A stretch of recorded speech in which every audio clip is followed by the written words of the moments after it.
Ladies and gentlemen, welcome to the MX Simulator Playoffs.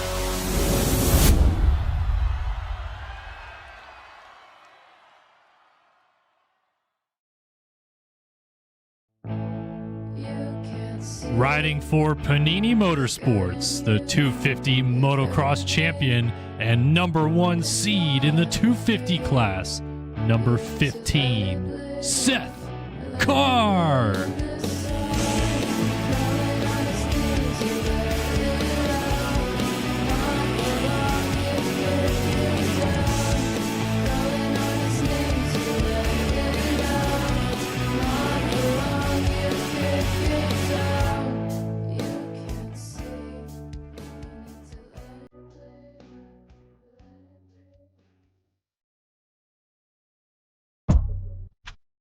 Riding for Phil Ski and Snowboard, the 450 Supercross champion, number 9, Braden Carter.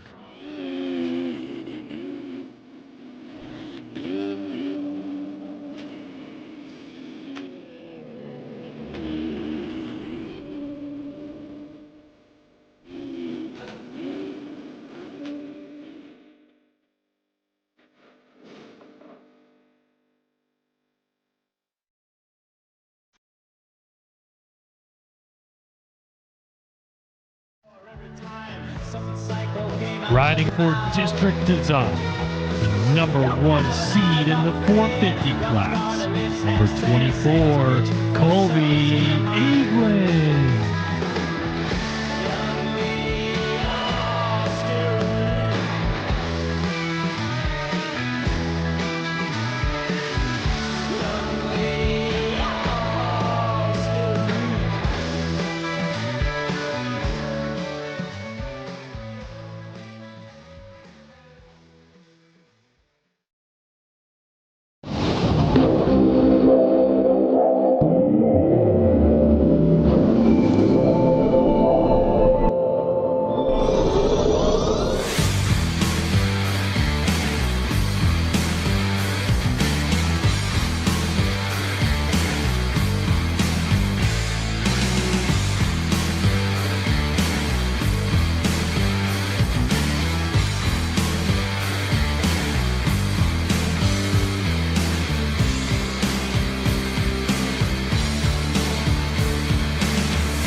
Yeah, ladies and gentlemen, boys and girls, welcome into the finals of the 2024 MX Simulator Playoffs live here on Start Your Systems TV. I am Kellen Brower, joined by Andrew Wood, back in the booth for the final round of the playoffs. We got a winner-take-all situation in the 450 class. We got a perfect season in the 250 class potentially on the line tonight, and we've got a hell of a racetrack here in Las Vegas that's going to challenge these guys all night long. Yeah, I'm excited for it. It's cool to have a couple different storylines. You've got going for a perfect season. You want to sweep 1-1-1-1 every single moto throughout the 250 class. Then, yeah, being able to see multiple guys take this down in the 450 class is going to be awesome. Glad we got storylines to watch and a good racetrack. It's going to be a good night of racing to wrap up these finals and crown some champions. Absolutely. So it is triple points tonight.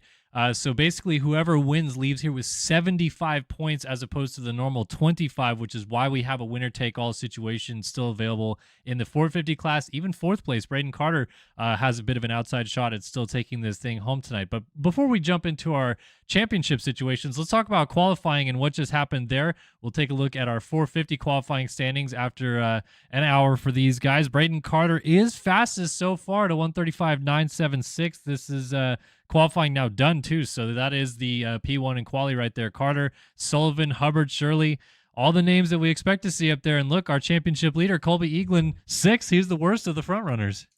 Yeah, it's interesting to see just over a second off between these guys, but that's a lot. Can be a lot on a long track like this too. You make a couple mistakes, that's their best lap. So if he's not putting down perfect lap times, he could really be pretty far off the pace.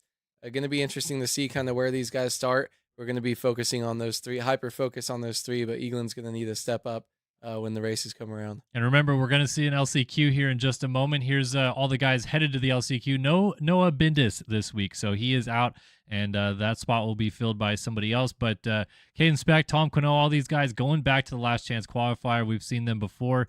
Let's talk about 250s, though. Logan Leitzel, fastest in 250s tonight, while Seth Carr is going for a perfect 6-for-6 sweep. Everyone else is just trying to go out of here with a win. Carr can win the championship, I think, with fourth or better, regardless of what everyone else does on the racetrack. But look, Leitzel, Balzer, Brune, they're all fired up, ready to win this final race.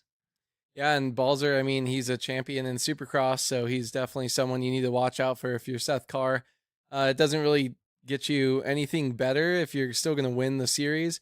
But going 1-1 tonight is going to be fun. A fun thing for him to kind of chase. Carr has dominated so far in this 250 class, so it'll be interesting to see where his starts end up and if you can work through the field and kind of clinch this thing in dominating fashion. All right, so we talked about the championship scenarios. Let's go ahead and get into it and see what it looks like. I need to go back to this page right here.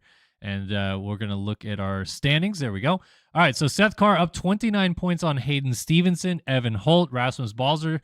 They are 30 back of him. So, again, it needs to be near catastrophe for Seth Carr, who was 75 points on the line for P1 tonight. Again, just needs to finish, I think, top 5 or so to walk out of here as a champion. He's going for the perfect season. He's been perfect so far. So the 450 class is really where all the fun should be had tonight. We've got 4 points between Colby Eaglin and Luke Sullivan, but Seth Shirley, last week's winner in Dallas, is only 6 back, and Braden Carter as well, 14 back. The Supercross champ hasn't had a great playoffs, but with a win tonight and a little bit more chaos of our leaders up there, things could get really fun with these 4 riders. Yeah, I mean, everyone feels like they have a chance going in, even Braden Carter, Tyler Lang being down in points, but we've seen him up there and play spoiler and have good races. If Tyler Lang comes out and, Carter can win, Lang can get between them, there's a good chance that he can go ahead and take this thing over. So instead of a 3-point gap from first to second, it's now a 9-point gap if you think about it that way. And then if someone does end up third, it just capitalizes or changes a lot. So we'll see what happens here. I mean, it's still anyone's game, but man, these guys are going to have to be excited, but also under a lot of pressure knowing you have to perform tonight. So let me ask you this. We see Eaglin, Sullivan, Shirley, and Carter here. Obviously, Shirley, a rookie in the class. Sullivan, a good mixed talent. Eaglin, best all around all year. He was the number 1 seed coming in, and Carter, the Supercross champion. As we take a look at this racetrack, who do you think this track suits the best? Ooh, I feel like it's going to be someone that's kind of more in the middle. It does have the most outdoorsy type sections that we've seen, so I don't think Braden Carter. I'm going to think more of, maybe Luke Sullivan. I like Sullivan's odds. I like the way that he rides, his riding style, and he performs in both disciplines. Eaglin maybe a little bit better at outdoors, maybe a little bit more consistent. Luke is kind of just right there in the middle. Shirley's, we've seen him really good in 250 Supercross, but 450s, actually he was really good too. Would have won his first race. So I think Luke Sullivan being in the middle probably has the best chance here, and that's kind of not who I'm rooting for, but it's someone I'd like to see go out and win. But man, it's going to be whoever can be the best. This is really tricky, tight, peaky rhythm sections and fast outdoor sections. It's going to be a lot of fun. It is going to be so much fun to see how this all shakes down, and it's going to get kicked off here in just a moment. Big shout out to It's Thumper in the Twitch chat over there with resubbing up for his Prime sub 2 months in. Appreciate the support that you and really everybody that has been having on the broadcast all season long. I mean, good gravy. 31 of these things. We did 9 GPs, 40 total sim races that we've broadcast this year. And, man, we've loved it every single step of the way. So let's go ahead and jump in. I think I may have been booted from the server, so I'll just make sure I'm still in and ready to go here. But, yeah, we are excited to bring the playoffs to a close here for 2024. What a wild season it's been, and it all comes down to this. These guys are going for it.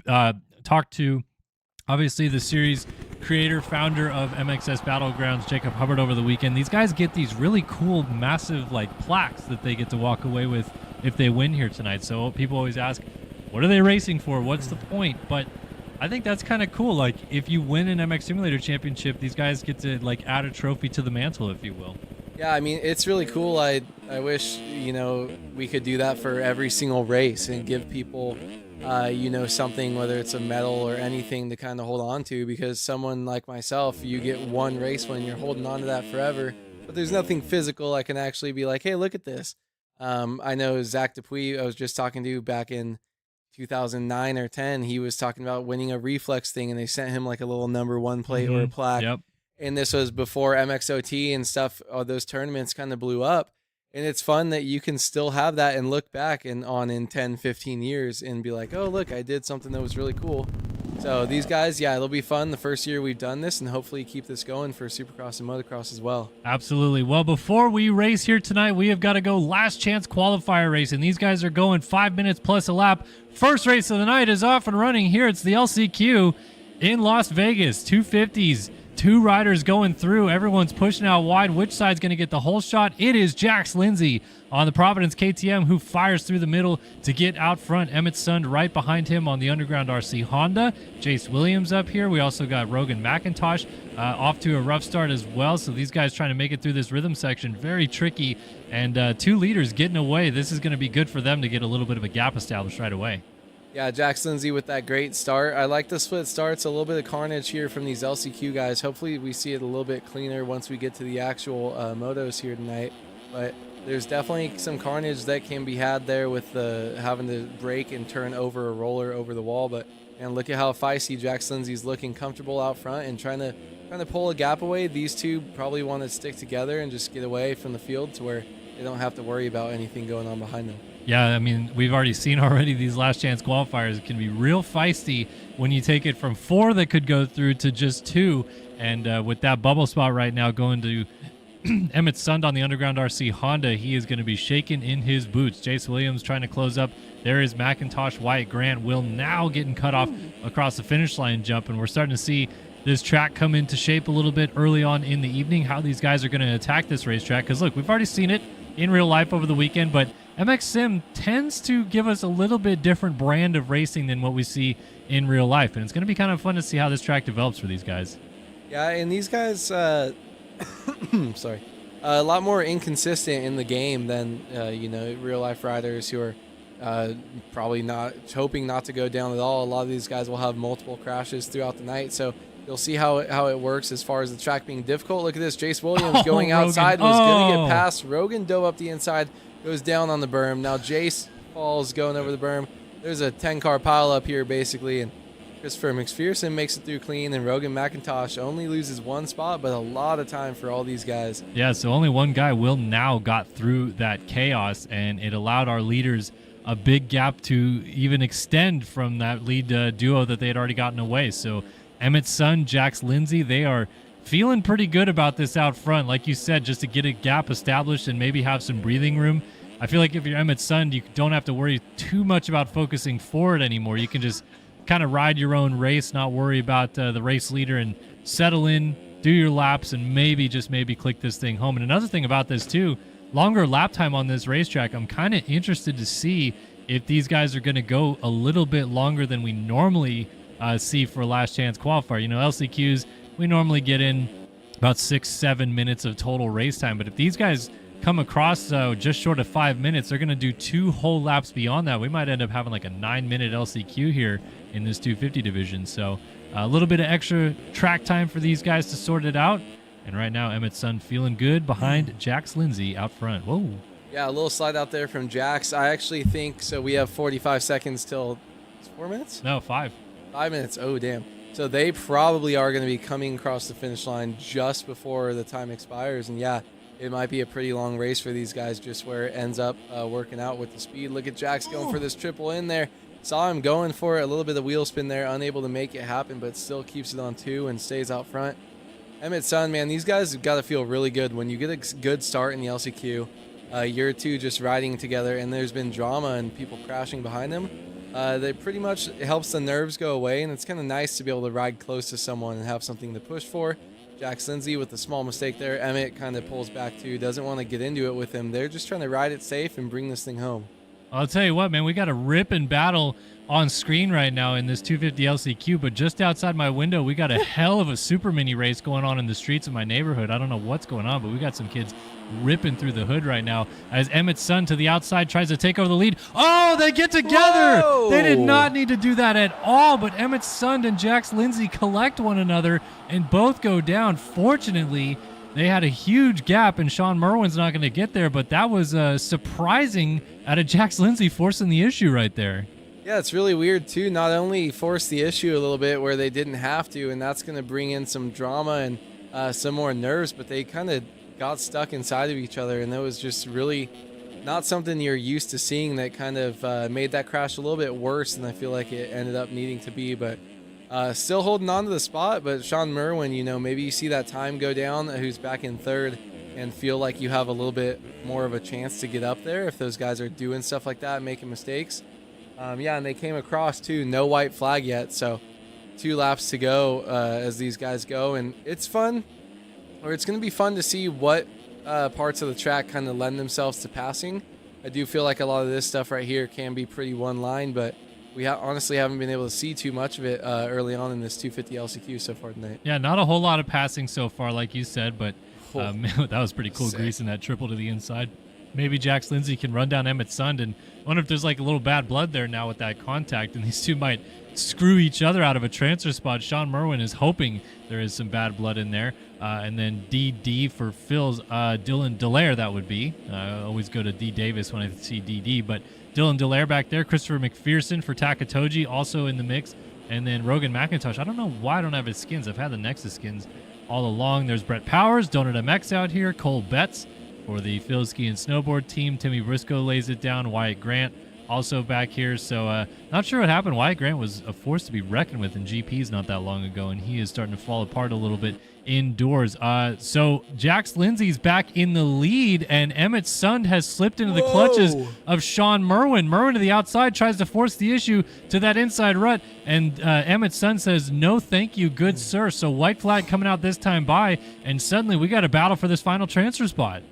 Yeah, I mean, pretty much a gift given to Sean Merwin being back there and sitting back there. You're 8 seconds back. Emmett's son was just out of the clutches, but one big fall off. You lose 10 seconds. Look at that big mistake. Cases the finish line. That is such a steep landing there. A tricky, tight spot for them to get into, and Emmett's son looks like he quit. His chances are pretty much over. 1 lap to go when you're down, but man, I would have at least tried to get up and ride a little bit and see how close you can get. Sean Merwin, though, right now needs to just settle down. He finally worked his way up into a transfer position. Now he needs to slow it down just a little bit and keep these nerves under control for the rest of this lap. I can't believe it with how far in front both Jax Lindsay and Emmett's son were, that somehow, some way, one of those two guys is not getting in.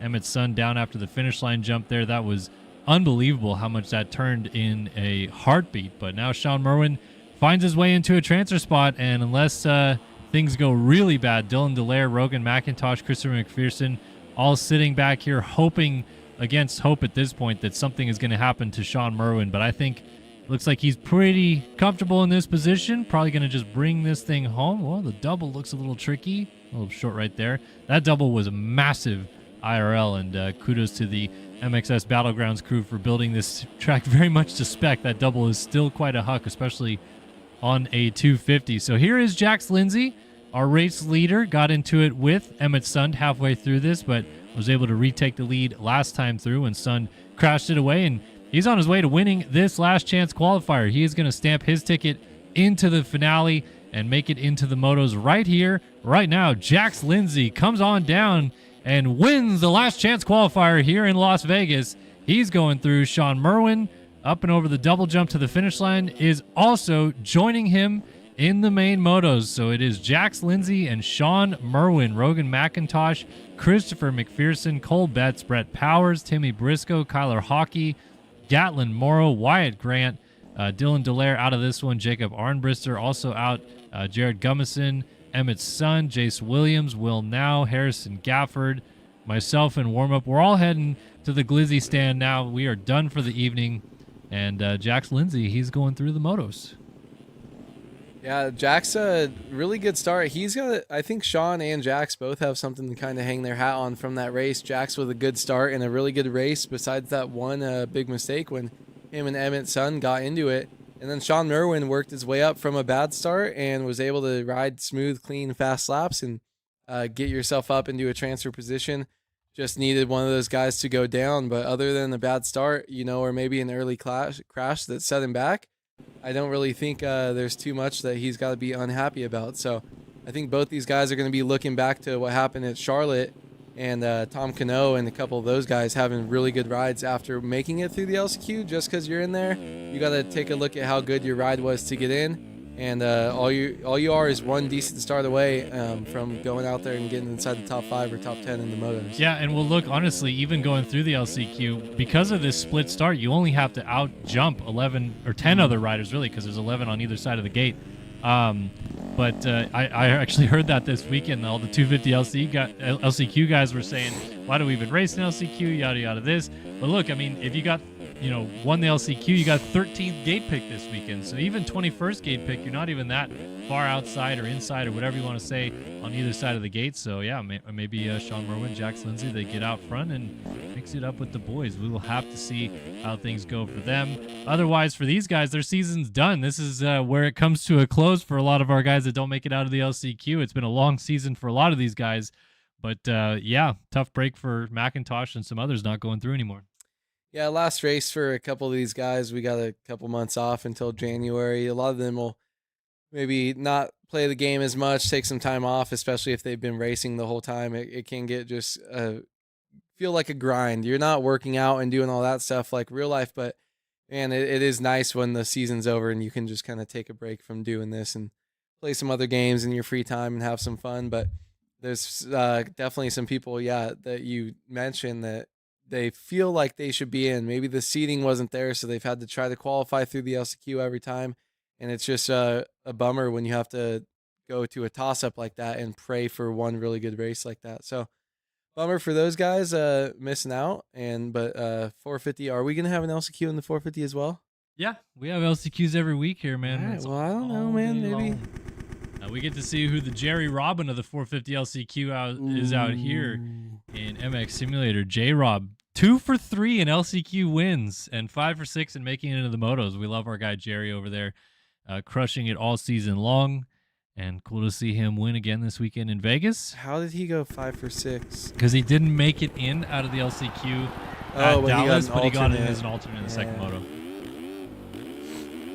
All right, so here's our 450 LCQ boys. Xander Brion, Caden Speck, Tom Quinault, Zach Fisher, Austin Bear, Seth Devers, Teddy Lehman, Cole Gress, and J.R. Reyes, all going to the line 9 riders. I actually spoke with Cole Gress this weekend. He says the comeback is real. He's trying to go straight through the LCQ here this weekend. Also got a chance to catch up with Austin Bear, see those guys. It was kind of cool. A lot of the sim crew out in Vegas this weekend checking out the finale and now ready to go battle here in MX Simulator. I'll be there next year, hopefully. Sad, no Baywood. Sad. There was plans to be there.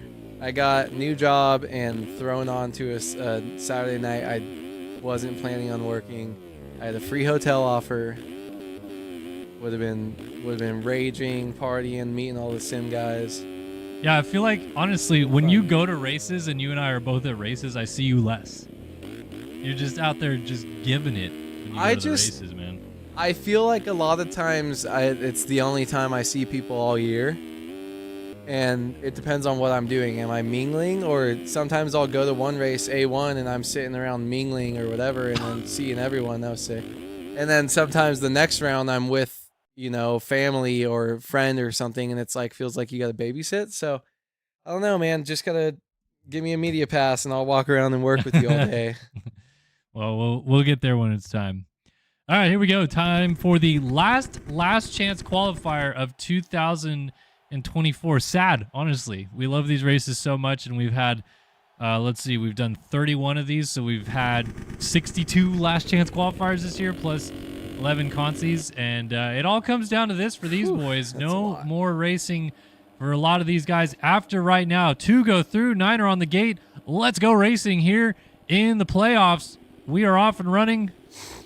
And it looks like Cole Gress actually got out pretty good. He's trying to hole shot around this outside. Oh, he gets sent over the barrier. Later, Whisker Biscuit. Somebody 360s and lands it. Tom Quinault gets away with the hole shot. JR Reyes a little bit long, kind of crunches that, then gets passed up by Austin Bear. Two riders side by side. Oh, Austin Bear with the drift. Doesn't want to cross jump Carl in, but he's going to land on the tough blocks. And wow, JR Reyes chose to not go absolutely bonkers with a takeout move right there. Settles in behind him, and it is Austin Bear chasing down Tom Quinault out front.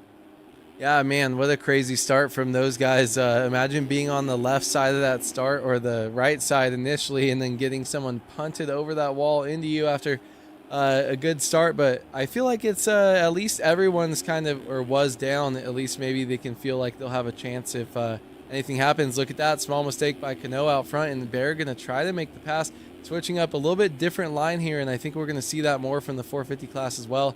More usability on some of these ruts, inside and outside lines right there, as well as always having to hit the big line in that rhythm section right here. But this is the part I'm worried is one line. Maybe Austin Bear can show me different. It looks like he's going up the inside.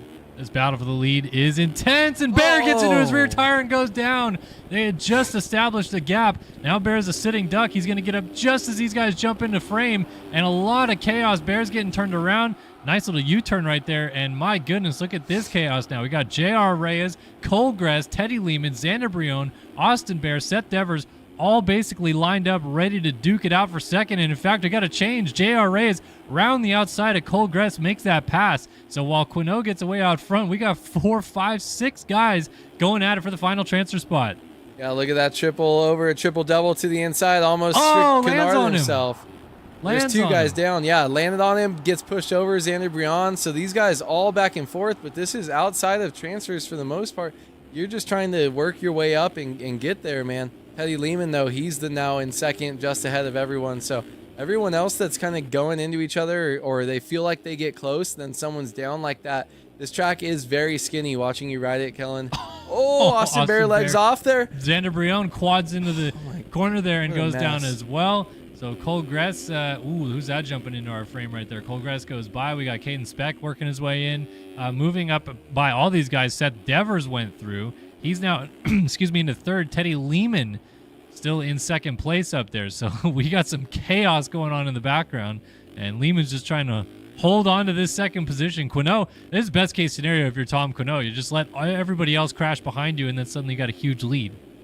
Yeah, is Quinault is he gonna come out and shock us like he did at Charlotte? Because that would be crazy. It looks like he's feeling good right now, but the rest of these guys, we're just getting caught up inside each other too much. Teddy Lehman, though, I like the spot he's at right now. He's got a pretty good gap, and that is 3 seconds. Okay, it was almost on the screen. He's got a 3-second gap over the rest of these guys, so he's just got to keep it on two wheels, going off track there a little bit. But everyone else, it's just I honestly think there's going to be a lot of piling up like that in some of those tight switchback sections here inside the stadium. And then I like when it opens up a little bit more outside, but Teddy Lehman might have some nerves right here. I think he's losing some time. A couple different off-track excursions since we started watching him. Yeah, he's slaloming through the bales there down that straightaway, and now double single through there. Seth Devers nails the double triple into the corner, and here he comes on the number 107 machine, trying to close up on the number 170 of Teddy Lehman, and this could be a fun battle coming up to about 2.5 laps to go, about halfway through this race really, because they're going to go 5 laps, and Seth Devers nails the quad. Looks like Teddy Lehman also got the quad pretty clean, and really these two, it's kind of left for them to sort out. Oh, Devers went off the track. Let's see if he gets that double. Oh, cased it and goes down. He's actually in a really bad spot on the backside of this. I don't think anybody knows he's there, as jumping in, almost clipping him right there, was Caden Speck. So fortunately he doesn't go down as Devers jumps over the top. There's Zach Fisher, Cole Gress, JR Reyes landing on his side right there. Yeah, all these guys are struggling to get that double. Even Xander Brion just cased the ever-living daylights out of it as well. So these 450s just can't get it like the 250 boys were able to hang it out there. That was impressive by Brion, too, because he scrubbed it and cased it. So normally when you know you're on the edge of not making the jump. JR Reyes gives him the business right there. I don't know what's going on back here, but these guys are just over it. Season's coming to a close right here, right now, and takeout wars. JR Reyes. It's like the second punt we've seen JR Reyes involved in. I know your most viewed clip of this year is JR Reyes either sending someone or getting sent to the moon in Supercross. Yeah. Yeah, I think he punted someone in the last corner of Birmingham or something. Legendary clip, yeah. But man, it's these guys up front are just kind of cruising up here. Caden Speck, though, I think it's all she wrote for him as long as Lehman keeps it on 2 wheels. It's way too big of a gap. 15 seconds from Lehman to Cano up front, and another 9 seconds back for Speck, and then Devers another 5 after that. So you are preying on Teddy Lehman's downfall. If you are back there, you want to see him get a legs off crash, and you will be right on him or just passing him. So Lehman, we're going to have to keep an eye on him and just make sure he greases these rhythm sections and doesn't push anything too much. Just make sure everything's smooth. Yeah.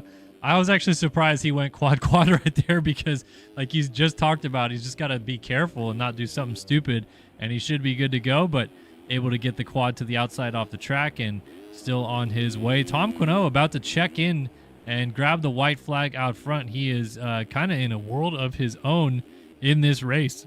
Which, I mean, to be fair, he won the opening moto of the playoffs. Had to go to the LCQ because he didn't qualify straight into the top 20, but pretty much ever since the playoffs have started, he's been really, really fast, but had to go through the LCQ. Didn't make it, actually, last week at Texas, but trying to redeem himself this week and on his way through, trying to make it into the motos here tonight. Looks like he's going to do that no problem. Teddy Lehman checks in. Oh, we got more riders down. Seth Devers down out of third. Caden Speck hit him. Cole Gress moves up into third, but all these guys, like, this is going to be the last lap of the season for them right here. Yeah, last lap for these guys, for everyone who's missing out no matter what, or yeah, they're not going to be able to get there. Ooh, look at that mistake behind Gress. Gress just riding smooth, but it's you control your own destiny, and these guys just got into too much carnage early on. Bad start, all that stuff, and it's going to be too little too late.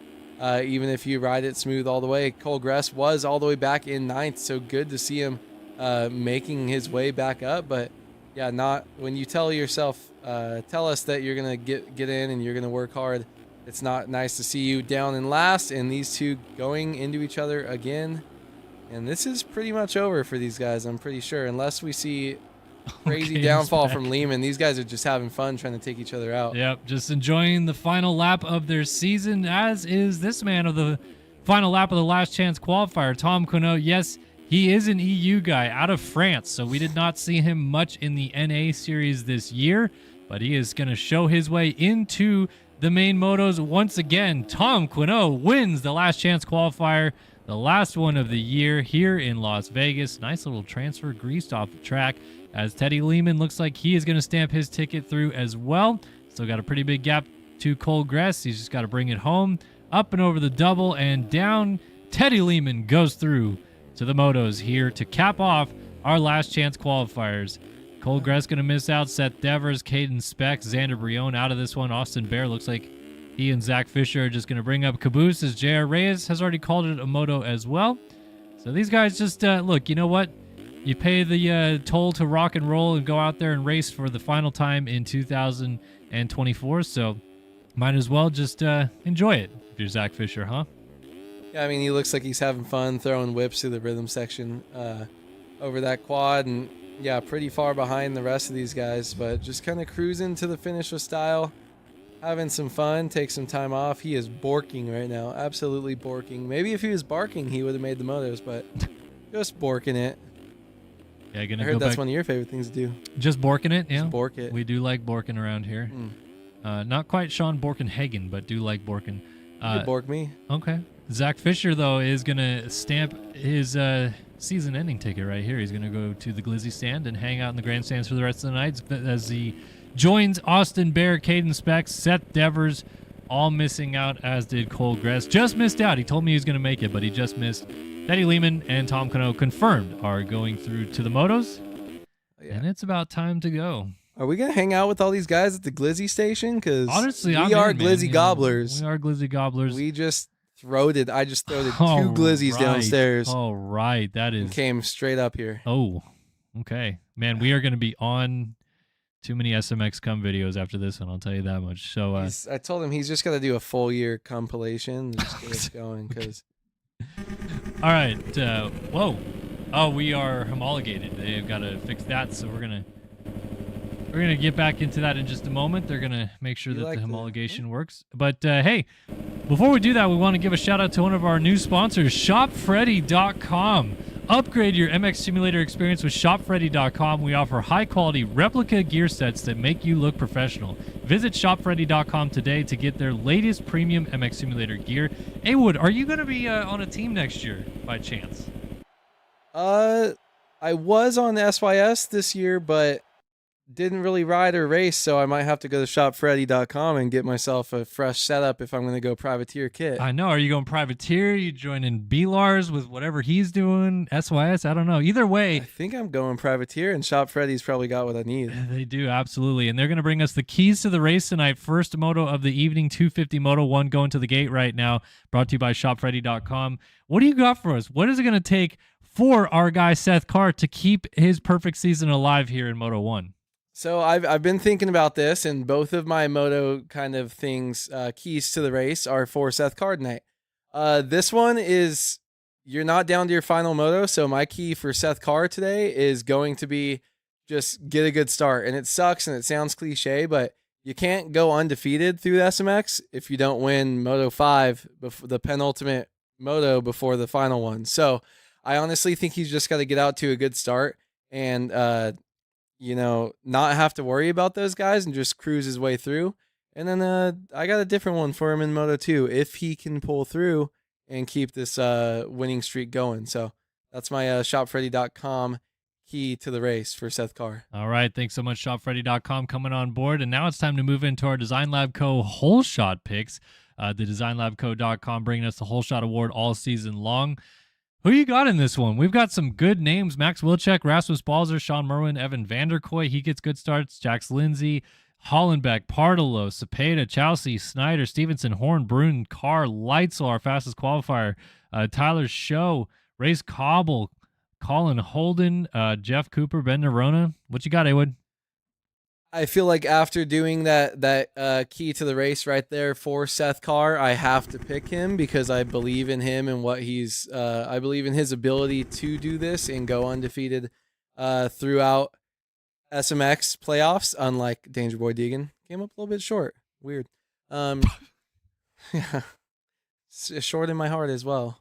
Hates USA. I've heard, but no, I think he wasn't our fastest qualifier. But I do think he was fourth? So, or somewhere around there. Yeah, fourth. But the gates are split, so that's going to end up being second. I do think Seth Carr can still do it from wherever he is. I think he's the class of the field. And I think this first moto whole shot is going to Seth Carr. And I will have, no matter what happens, a different pick because I do not think he whole shots Moto 2. All right, so no matter what happens. Awood has got himself Seth Carr. I am just going to slip through the field here and see who looks good and see who might get a good hole shot. I'm going to go with Lucas Brun here, the 43 TSEZ Impact Triumph. And Lucas Brun, another one of those guys that could play spoiler tonight again. Mm-hmm. There is a 29-point deficit back to a few names. We got Hayden Stevenson, Lucas Brun, a few guys back there. They could spoil the party for Seth Carr if things go awful for him, but he is most likely going to walk out of here as a champion. All right, it is time for the final round of the playoffs in MX Simulator. 20 minutes plus a lap to kick things off in the 250 class here tonight. Moto number 1. Seth Carr's going to try to come out of the gate well, as will everybody else. The 30 card goes sideways for the first time tonight in Las Vegas. Let's kick it off at the finale. Here we go. Off and running. Someone stuck on the gate. It looks like Alec Horn got off well. Holtzy's going to push wide into turn 1. They're going to come together, and it's Alec Horn who comes through on the Nexus Honda to take the Design Lab Co. whole shot, and he's out front with a host of Hondas. There's Carr trying to get in a second, and he's going to do it. Rolls in, gets landed on, and he's going to get hit. How is he still on the bike? He's gotten landed on 3 times, and he's still not down, but he's going to have a world of work to do to get through the field here. He's going to be mid-pack, and it's going to be a long road to get up to the front from here for the 15 machine. Yeah, that's crazy. And what's crazy is a couple guys pushed wide going over that roller on the start. Seth Carr was on the right side. He was our first racer out of that right side, just a little bit slower than the left when people came through. Was able to make that pass, but yeah, just some bad luck there. Almost goes down. He's got to wrangle this thing in. He's probably got some nerves. He knows he's pretty much got this thing handled. I think he is just going for the perfect sweep of the playoffs. So he's probably trying to get up out front as fast as possible, but he needs to just calm those nerves down just a little bit and just trust his speed and trust the process. Well, let's get back out front and see how things are shaping up. Horn leads this thing from Evan Vanderkoy as he goes slipping and sliding. That straightaway is causing people all kinds of troubles. The slippery Vegas soil here tonight bringing up some moisture and making these guys go for a bit of a ride as Race Cobble now settles into third. Evan Holt swings out a little bit wide right there in fourth. He's tailed by our fastest qualifier, Logan Leitzel. Now, we saw Leitzel in Pro Motocross this year be very, very fast. Obviously battle Seth Carr, Cade Matherly, who's not with us in the playoffs, quite a bit. And then towards the end of the year, kind of tailed off, did not race the last few nationals. But we know if there's anybody that can lay it down with Seth Carr, it might be this man, and they might be working their way forward through the field together. Yeah, I do think Logan Leitzel, man, it's fun because we haven't seen him too much. Ooh, look at this. Carr trying to peek up the inside, just showing a little bit of a wheel, but Leitzel a little bit one line through that section, so he was able to hold on.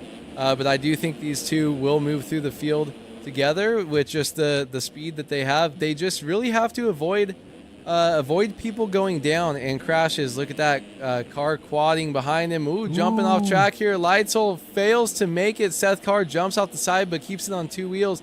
These guys all over the place, though. They both need to just kind of simmer down. Heart rate, whatever it's at, lower it just a little bit. That's Holtzy down right there. Holtzy down out of, not the lead, no, right? He's out of third, I believe. Pretty close up front. So these two slowly making their way up, and man, the speed that these two are showing right now is crazy. I love Seth Carr rides so loose. It's fun to watch. Yeah, so Alec Horn now has a 6-second lead as Leitzel and Carr come together. Carr does this weird little slide out to go backwards, spins around, loses only one spot, but gets shoved out there by that the Sean Merwin machine on the Vulcan program going by. Remember, he was out of the LCQ. Holtzy picks it up now right behind Seth Carr. So trying to track the progress here of our championship leader and how things are going for him. Chelsea was the man who went by. Leitzel is working on Vanderkoy and Race Cobble. That is your fight right now for second on the track. Cobble, Vanderkoy, Leitzel, and not too far back behind that is Chelsea. It is still Alec Horn leading this thing. He has gotten away scot-free at the front of the field. And look, we talked about it in the last chance qualifier. This is what you need to do if you're in this race here tonight, is get away with the race lead, because when all this stuff goes on behind you, if you have a gap established, you can just keep growing it lap after lap.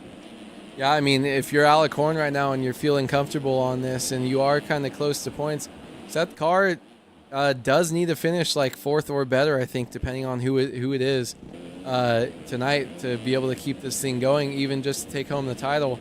So if things keep happening to Seth Carr back here, he doesn't seem to be in a nice flow that we normally see. Look at that. Goes for the quad there. Keeps it on two wheels. Paces it by a lot, though. It's weird that someone like him would go for that jump still if they knew they weren't going to get it. But getting past the rider there, I think that was Leitzel that was down in front of him. So Seth Carr working his way up, but looks like a totally different Seth Carr than we've seen all year long. And I don't know if it's just him putting some pressure on himself to try to be perfect, but doesn't really look comfortable on this track right now. Yeah, I mean, you're absolutely right. He's making quite a few uncharacteristic mistakes, but he has a lot of time to try to bring it back and hold on and win this championship still in the end of it. I mean, even Alec Horn isn't someone that isn't in the championship fight, so to speak, so it's going to have to be some other faces that get up here. We got a hell of a fight going on right here. This is Rasmus Balzer, Evan Holt, and Emmanuel Cepeda. So this is the first we've seen of the 250 East champion, Rasmus Balzer, here tonight. He was second last week in Texas. He is 30 points out of the championship lead, and with a monstrous night compared to a bad one for Seth Carr, he could still be champion, but he needs a little bit of help. And I mean, honestly, right now, like you said, he's kind of got it. Carr's struggling to get through the field with all these guys around him, and if Balzer can get up there and maybe start fighting for second or even the win, and Carr can't move his way forward, this actually could fall the way of Rasmus Balzer if things don't turn around.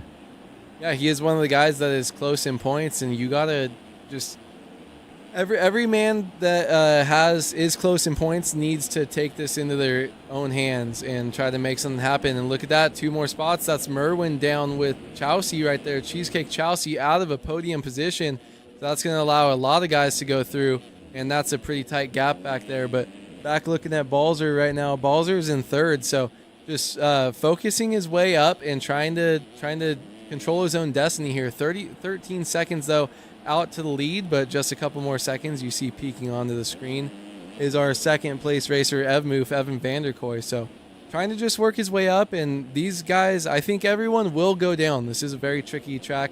Fast outdoor sections where you can make mistakes kind of on a pretty much supercross setup you're going to be running, and then really tricky rhythms inside the stadium. So Balzer, a supercross champion this year, looking to work his way up and try to fight for this thing and play spoiler a little bit. So Seth Carr actually went down again. He's back to 11th as Balzer climbs all the way up to 3rd now. Remember, triple points at the finale. So 11th place right now for Seth Carr would only be what normally is 10 points. He'd get 30 points here tonight as it runs, whereas Balzer, who's running in 3rd right now, would get 60 points. So that is those 30 points right there swinging in the favor of Balzer. They are currently, as it runs at least, tied for the championship lead out front, and there's a mistake right there out of Evan Vanderkoy. Balzer jumps over top of him. He's in 2nd, and as it runs, I mean, of course, we still have a second moto, but things are going the way of Balzer and not the way of Carr, which is very, very strange to see after we thought coming into tonight that maybe Carr would even go perfect, and now it's looking like it's in jeopardy that he could still win this championship.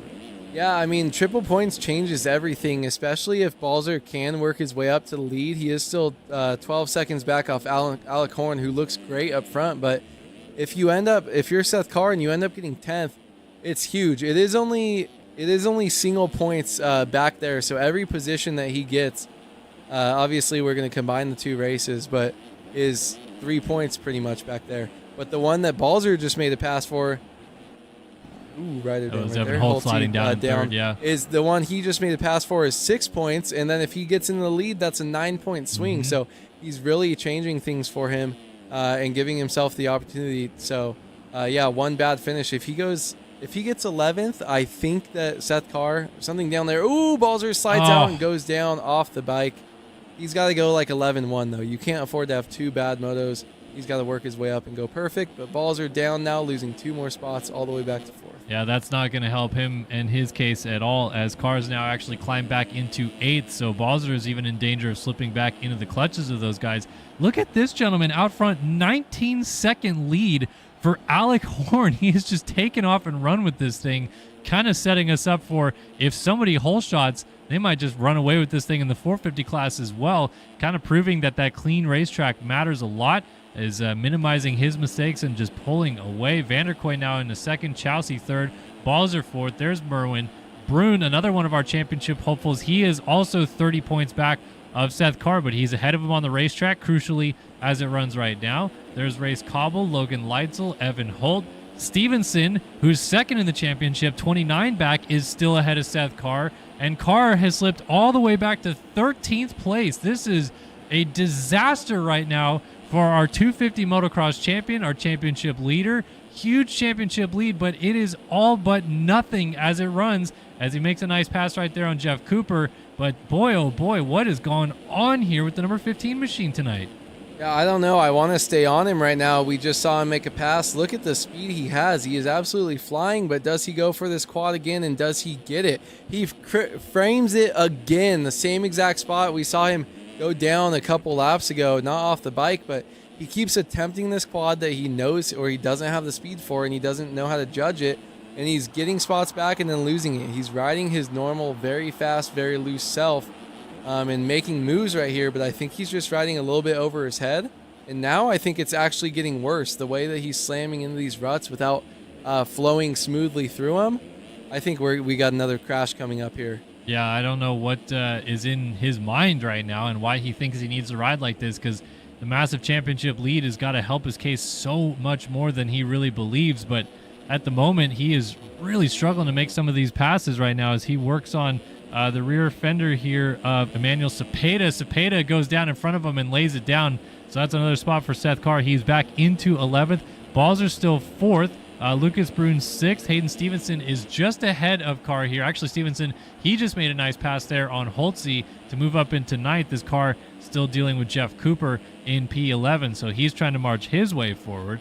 And these guys dicing up quite well. Stevenson focused ahead on Lucas Brune. These guys, again, in the championship fight, not too far back of Balzer, or Balzer actually tied with Brune and just back of Hayden Stevenson. So Balzer, he's tried to regroup a little bit now. He is still in fourth, and he's working on Sean Merwin, and he's going to get to the inside right here. No, Merwin to the outside holds on. But, man, this is setting up overalls to be completely all over the board as we head into the second moto. And I got to almost give myself a refresh on where Alec Horn is in the championship, because this could be a huge night for him, a la what Pierce Brown put together at the real Vegas SMX finals. But Balzer does move up in third. He's still right there behind Chelsea, only 3 seconds behind him. Second could be huge because, again, like we said, if Balzer can go 2-1, he gets the 75 points. It doesn't matter getting second in this first moto if he just wins the second one. So then that puts a lot of pressure on Seth Carr to deliver in that second moto, because if he's going to finish 14th right now, he's got to beat so many guys to have a good overall result in the second moto. And Balzer is, I feel like, almost in the driving seat right now in his current situation on the racetrack. Yeah, I kind of feel the same way about any of these guys up front early. Balzer, obviously, only 2 seconds back after that mistake of Cheesecake Chelsea right there in second. But yeah, 2-1 guarantees you the overall no matter what. So a second is just as good as the first in the first moto. And the thing is, so we do Olympic scoring, right? Yep. After this. So if you go 2-1, you're on a 3 going into it as he almost goes through the front door. But if you end up, Seth Carr is back to 15th place, 62 seconds off the lead. If he goes 15-1, you're set at 16. So someone like Balzer could go 3-3. Doesn't matter. He's still going to get those maximum 75 points. You're not losing it. It's not points per moto.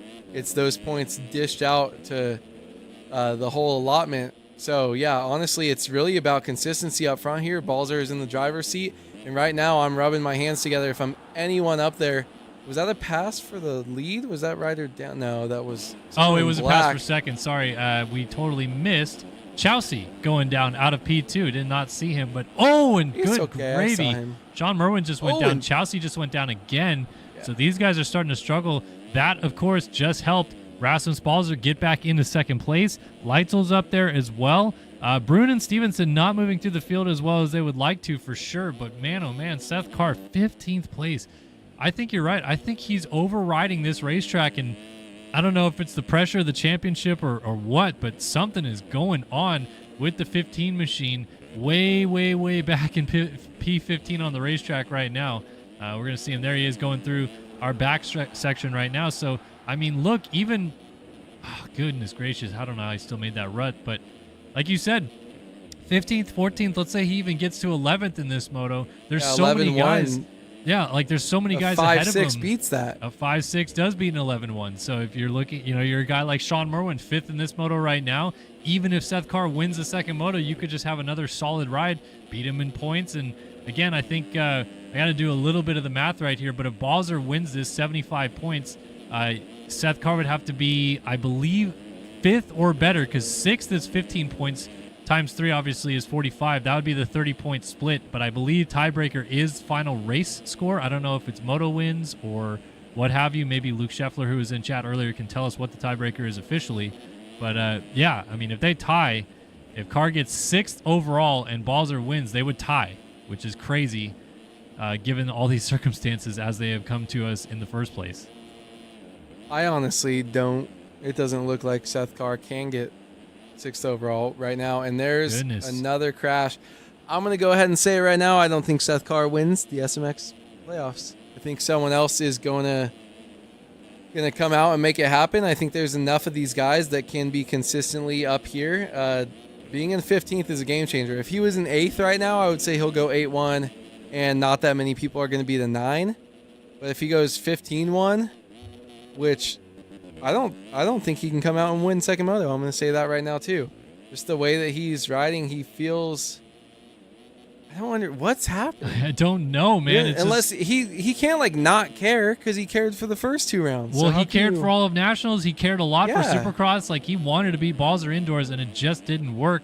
And then nationals. I mean, good lord, he and Cade Matherly to the death in the final races of the year, and he still was going all for it. So I don't know why now, after being 4 for 4 to start the playoffs, he would suddenly just back off the challenge. But yeah, just not his night so far, and we'll see if Moto 2 things turn around. Here is our race leader, and I mean, if there's ever a time to play spoiler, it'd be at the finale, but Alec Horn has shown up the game here in Las Vegas. I don't know who lit a fire under him, but goodness gracious, got the whole shot, has taken off and ran with this thing. And, you know, we just talked about, you know, getting clean air, how much that matters out front, but at the end of the day, he's not making any of the mistakes that anyone else behind him is. He has been consistent, putting in good lap times out front. He's not necessarily the fastest rider on the track, but he's just doing his job. And at the end of it all, it's going to probably lead to a first moto win and could walk out of here with a nice overall to end his season. Yeah, I mean, he's doing exactly what you need to do after getting a good start. Alec Horn, maybe not a favorite, right? Or someone we would have picked to be up here and be beating champions, Balzer, Leitzel, you know, Seth Carr, all these guys. But you get a good start, you feel comfortable on the track, and you're just not making mistakes. We say it all the time. There's certain guys in this game that don't have the pure raw speed, but they have the consistency. And they're smart enough with their decisions on the racetrack, what they're doing when he's lapping people, passing people, all that stuff. And it's working right now, and he's just absolutely dominating these guys. And, man, the points are going to be crazy at the end of this race. Whoa, Lapper goes ahead and gets into Alec Horn right there. It's bummer for him, but the Lapper goes ahead and pulls back. Says, I'm sorry, I didn't mean to do that. I'm not sure who that was. Actually, maybe Maverick Snyder. But, yeah, so update on the situation with Alec Horn. 15th in points entering tonight. Only 32 points on the table for him in the first place, which means he mathematically cannot win the championship because Carr was already 75 points ahead of him. Well, actually, no, technically not. He was 68 points, but pretty impossible, I would say. He would have to score 9. Yeah, and he would have to have, you know, a lot more points than Hayden Stevenson, all those guys like that. So, I mean, he's going to jump from 15th to something crazy if he can go 1-1 here tonight. But either way, this is a weird night of racing. Carr has made it up to 13th, so he's maybe settled down a little bit. Got her out Garrett Hollenbeck, Max Wilczek, and kind of keeping an eye on Balzer here just because we're going to have 2 to go this time by, maybe 3 to go. It's going to be pretty close to 3 to go. But who are the people that are at like 29 to 32 points behind? So Hayden Stevenson is 29 points back. He is running 12. In the 12 spot right now. Evan Holt is 30 points back. So I actually have this wrong. My apologies. Well, I was talking about Brune. It's Holtzy that's 30 points back. Evan Holt is running in the 7 position. Balzer is also 30 points back as well, and he is in 2nd. So again, with that triple point situation, I mean, we're going to just be doing math all night long in this 250 class, but Balzer running in 2nd right now would leave here with 66 points versus Seth Carr running in now. Let's see, he went down again. He's back to 16th place. He'd only leave here with 15 points. So there you go right there. That's 51 more points that Balzer would have tonight than Seth Carr. And he would lose the championship in the end by, 21 points? Unbelievable. Yeah, I mean, it's 27 points back to 4th. 4th and 1st is 27-point difference. 5th is, then you're adding, that's another 2-point spot. So then that's 33 points. So all of those guys, as long as Carr gets 5th or worse and they win, it's over. So it's going to be just someone looking to win. I honestly think Balzer's in a great spot here. Yeah. Looking at how he looks, you know, got a decent start, but still kind of worked his way through, hasn't been getting into a bunch of trouble. Yeah, this is going to be crazy. Alec Horn is just kind of helping play spoiler. He's not really hurting Balzer too much because, like we said, 2nd is as good as 1st, but everyone else, man, in between, that's a lot of positions. Seth Carr now back to 17th place, pretty much saying he has 0. I honestly think he has 0 chance. You'd have to get everyone that's inside the top 5 is going to have to finish outside of the top 10. At the end of the day, Balzer still has to win. And if he gets, let's say, 3rd, 4th overall, it makes the math a lot better for Carr. If he goes 17, 1, 2, 3, walks out of here with a 7th place finish or something like that overall, you know, Balzer really still kind of has to win for it to fall in his favor. So I don't know if maybe he just realizes this moto sucked and just putting it to bed. I don't know. He's about to get lapped by Alec Horn, which is crazy. But this is unbelievable how this is shaped up now, because Horn's on his way to probably winning this moto and setting himself up to win the overall. He's entered 15th in the championship coming into tonight, whereas the leader in the championship is about to be lapped. The guy who was third in the championship might be in a position to win this thing tonight, and we thought the 450 class was going to be chaotic. I don't get it. What is happening here in Las Vegas? Yeah, it's crazy coming into this race. I feel bad for everyone else. Our only really storyline for the 250 class was, hey, can he go perfect and go 1-1 tonight and sweep the playoffs? Well, now this is honestly just as much fun, if not more, because than what we're going to get in the 450 class, because all these people we just didn't even expect to be able to have a chance.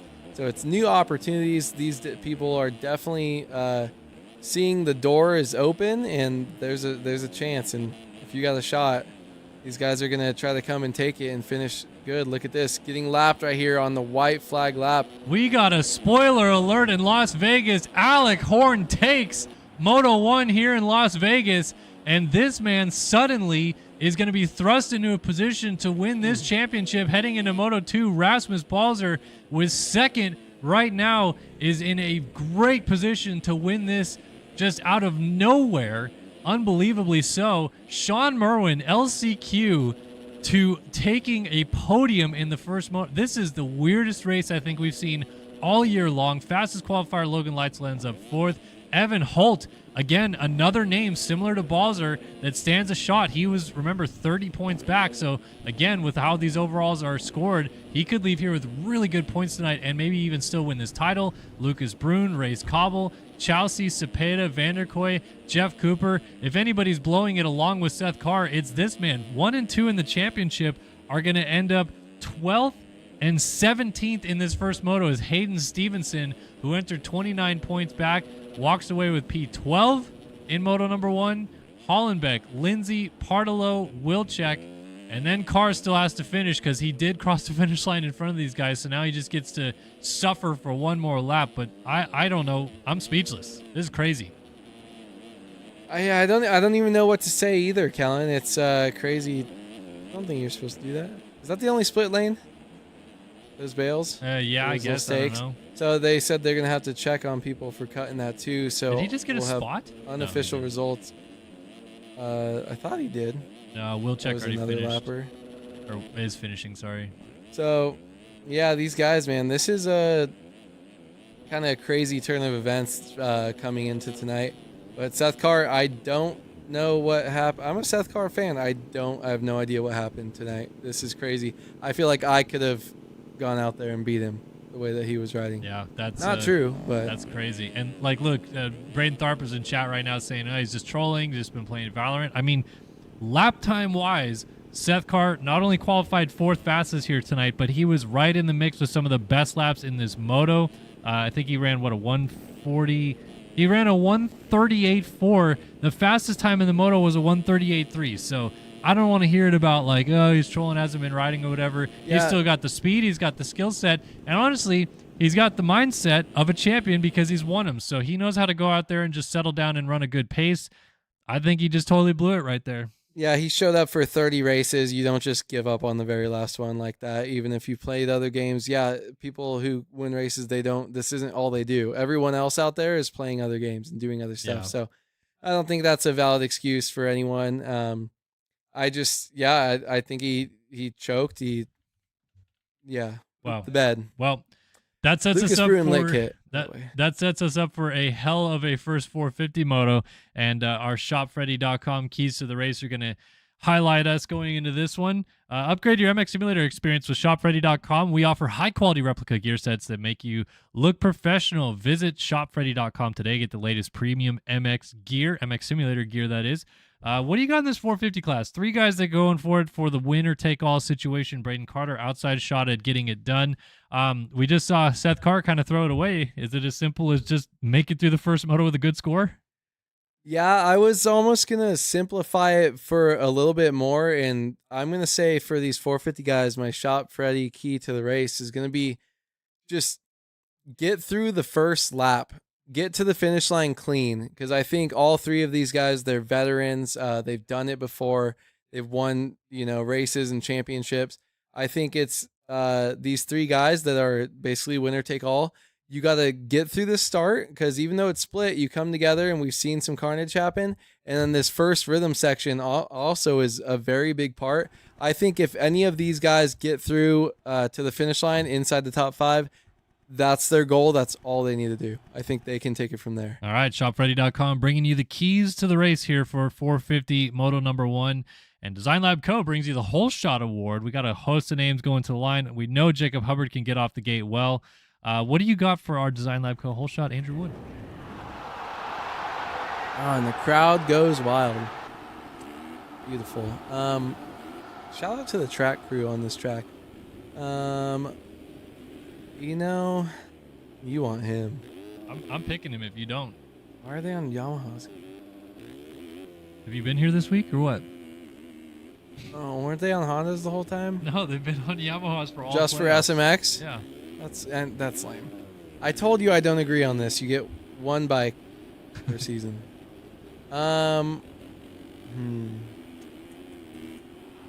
Hubbard. I'm going to say Colby Eagland. All right, I'm going B-Lars. Design Lab Whole Shot Co. Cool. Design Lab Co. Whole Shot Award. I said that every time when I stream by myself. Washougal. Yep. Design Lab Whole Shot Co. Design Lab. Get your whole shots Shot from Co. Nick Porter. What a handsome specimen. All right, it is winner take all in the 450 class here in Las Vegas. And this is where it all kicks off in 450 Moto number 1. So, who is it going to be that will be champion by the end of the night? 3 riders can take it all with a win. Braden Carter's trying to do it from an outside chance. It's time to go racing. 450 Moto 1 here in Vegas. We're off and running. Jumping down the hill. Braden Carter's got a good line up the inside. Going to push everybody out. Pachone gets there first. Hubbard kind of stands up. Seth Shirley comes through the middle, and he will just nose out to get the Design Lab Co. whole shot. Oh, and then jumping in, Jaden Gomez went a little bit long and hit the wall. It's Shirley from Seabold. Pablo Vial's up here. Castellaneta. There's Eagland. Eagland's got a good start. Quino, Bodie Parker, Killian Ortiz going down. A lot of bikes going scatterbrains every which direction in that first rhythm section. But it's Seth Shirley kicking things off with a good start and out front here in Vegas. I mean, this is what you got to do. Braden Carter, I see across the screen back in 12th. He was the only one outside of these 3 that we've talked about that could come and take it. So doesn't look like that's going to happen. Seth Shirley doing exactly what he needs to do. Only got 2 more turns basically till we get to the finish line, and that's what I said. That needs to be the goal for these guys. Get through clean. Doesn't even need to be a whole shot, but Seth Shirley does it both. And Colby Eagland, though, right there behind him in 3rd, only 2 seconds back. So those are the 2 I'm looking for. I think that's going to be the battle of the night now, where these guys start. Seth Shirley versus Eagland. Yep, Shirley leads lap 1. Pablo Vial also mixing it up at the front in 2nd place. Eagland, Castellaneta, Seabold up the inside from Tom Quino. Larson, Bindis, there is Braden Carter, Bodie Parker, Trevor Burns, and then Luke Sullivan, who entered 2nd in the championship here tonight. He is currently in the 12th position. So all these guys are trying to get through and jockey for those early positions. I think if you're Shirley here, we're going to just see a repeat maybe of Alec Horn, but I don't know, man. Pablo Vial, he has been so fast this year and hasn't gotten good starts, and as I say that, he slides out. Eagland just barely swings wide to avoid him. Castellaneta also goes by. Seabolt tripling in just behind. Going to have to check up behind his teammate there, Pablo Vial, the Panini Motorsports program. But that allows Eagland up into 2nd, and now we've got 2 guys going for the championship, 1-2 on the racetrack, and it obviously raises a little bit of the tension if you're Seth Shirley out front to not make that critical mistake. Yeah, I mean, Eagland, man, got so lucky jumping over that double. What was that line Castellaneta just took and almost landed underneath of him? I don't know what that was. I don't know. Trying to pull a Chase Sexton impersonation right there. Man, I don't know. I think these guys... Oh, Shirley's down! Crowd reacting, and Shirley is down off the bike over the wall jump, and he's going to slot back into 4th place. Gets going before Tom Quino can get there. And now the championship leader entering the evening is out front. He has not won a single round of the playoffs, but being the number 1 seed, he led the championship coming in, and the guys have not been able to catch him on points just yet. Now he finally leads here in Las Vegas, and this is go time for Colby Eagland out front. Yeah, Colby Eaglin needs to just put the hammer down, and you see that you're basically given a gift. Uh, we don't really know exactly what the tiebreakers are going to be. So going first doesn't really do much if you go 1-2 or 2-1. The 2-1 is going to take it. So I honestly think this is just a confidence builder too. If you're someone like Eaglin, since it is winner take all between these three, the first moto doesn't do much if someone else comes out and wins the second one. But yeah, he's looking great so far. Castaneda there. Now he's got a buffer of two different riders, Castaneda and Seabolt, between him and Seth. Championship hopefuls update. Eaglin leads. Seth Shirley is in 4th. Luke Sullivan 7th. Braden Carter 9th. So more or less they are in running order of what they stand in the championship currently. The only flip-flop, of course, is Sully entered 2nd in the championship. Shirley was 3rd. And on the racetrack, they are the opposite direction of each other, but they still have got a lot of riders to get through. So that line that Castaneda's taking, I think he's going roll on off quad single. Very odd, but it was a little bit faster, I feel like, than what Eaglin did last time by. So I wonder if old BAC here on the 22 can maybe dial that line in, try to go out front as Seabolt goes for a bit of a ride there in front of Seth Shirley. Now Shirley's going to close up, try to make something interesting happen right there. But yeah, Braden Castaneda, another one of those guys that could play a bit of a spoiler here tonight, has maybe an option line that we didn't know was going to be fast, and he can close up on Eaglin with it, I think. Yeah, it's interesting you saying that the line with two singles in it is faster, but that quad, I watched you play the track before we started here, and how just steep and peaky those jumps are. Honestly, it might be better to stay away from that. And as the track breaks down, you're just not kind of running into any ruts or kickers that everyone else is running into when there's pretty much only one line on the track that everyone's using. So smart by Castaneda, as long as he's not losing time there. I think it's great that he's doing something different, and we'll have to keep an eye on him as he comes around to it. But right now, yeah, trying to play spoiler, Kellen, and just you got to try to put as many people between you and your competition as you can, and that's exactly what Colby Eaglin is doing right now up front. By the way, Braden Carter went down. He's back to 19th, our fastest qualifier coming into tonight. Tough break for the number 9, and that looks like it'll probably be the end of his championship. So let's see what BAC is doing here. I'm very curious into this line, because again, the main line that you'll see Eaglin take right here is come out of this corner, double in, and then quad. BAC through this corner is tripling, actually, almost inside. Quad, triple, on-off, quad, single, and look at that gap come down a little bit right there. Was over 3 seconds, now down to 2.9. I'm actually very interested to see if that's a line that these other guys can figure out, because I feel like that's much faster. That was honestly so sick, Kellen, and I wonder if they were doing that in qualifying or if that's something that happened. And honestly, it just shows me how washed up that we both are, because you're way better than me, but I saw you try that earlier. Dude, and, I couldn't even get close. From the outside, it. He almost quadded from the inside. It seemed like he just put on a super turbo boost and just like clutch boosted from the Alive days and just freaking sent himself off that thing. But Castaneda going crazy right now, as I think your daughter's doing the same downstairs. Probably pissing off the wife. Sorry about that. And Braden Castaneda, though, looking good and just, yeah, trying to play spoiler and finish out his season strong. Well, interestingly enough, he must not be very good on the rest of the track, because Eaglin just gained another half second last time by. So he's got to figure out what's going on through the rest of the racetrack to start gaining some time back. There's Seabolt 3rd, Quinault 4th, Sully now up into the top 5, Vial 6th, Burns 7th, and Shirley has slipped back to 8th. So this is, again, with Olympic scoring, the second moto is going to end up being a decider for a lot of this by the end of it, but a first moto decent score is really what these guys need. We got some crowd reaction, and nothing happened out front. Oh, looks like 3rd place went down. Seabolt must have made a mistake, and Quinault goes by. That was the crowd reacting. So here's Eaglin, quad through here. BAC, triple on, off, and quad into the corner right here. Gosh, that's so flowy, too. Like, he just looks like he's, like, 9 feet lower every bit of the section than Eaglin is. Yeah, honestly, that's probably the peakiest rhythm section we've had all year.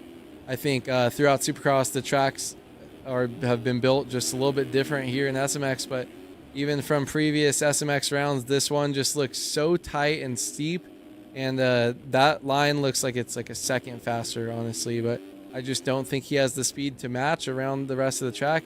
Eaglin is so good, and he's an outdoor specialist, so I think, too, getting out here in these ruts and bumps. I think it's just a little bit more flowy. Castaneda right now, watching him, we can see all the mistakes. He's kind of diving into ruts, slowing down, and squaring them up 2 or 3 times instead of riding through them smooth. All right, so we'll keep an eye on this battle. Meanwhile, here comes Seabolt back around Quinault, launching down the hill, lands on him. Quinault hits the finish structure and backflips down the backside of it. Squeaking by there was Sully and Pablo Vial as Quinault tries to get it turned around. He's going to spin right there and go up the face just in front of Trevor Burns, Jaden Gomez, and then Seth Shirley jumping over the finish line, jump behind them as well. That's going to be a pass right there as well. I think Jaden Gomez just laid it down, and Shirley gets another pass made. He is now into 8th spot. There's Quinault, Burns, Vial, and Sully is now into 4th. So again, another spot gain for Sullivan as Seabolt now hanging out in 3rd.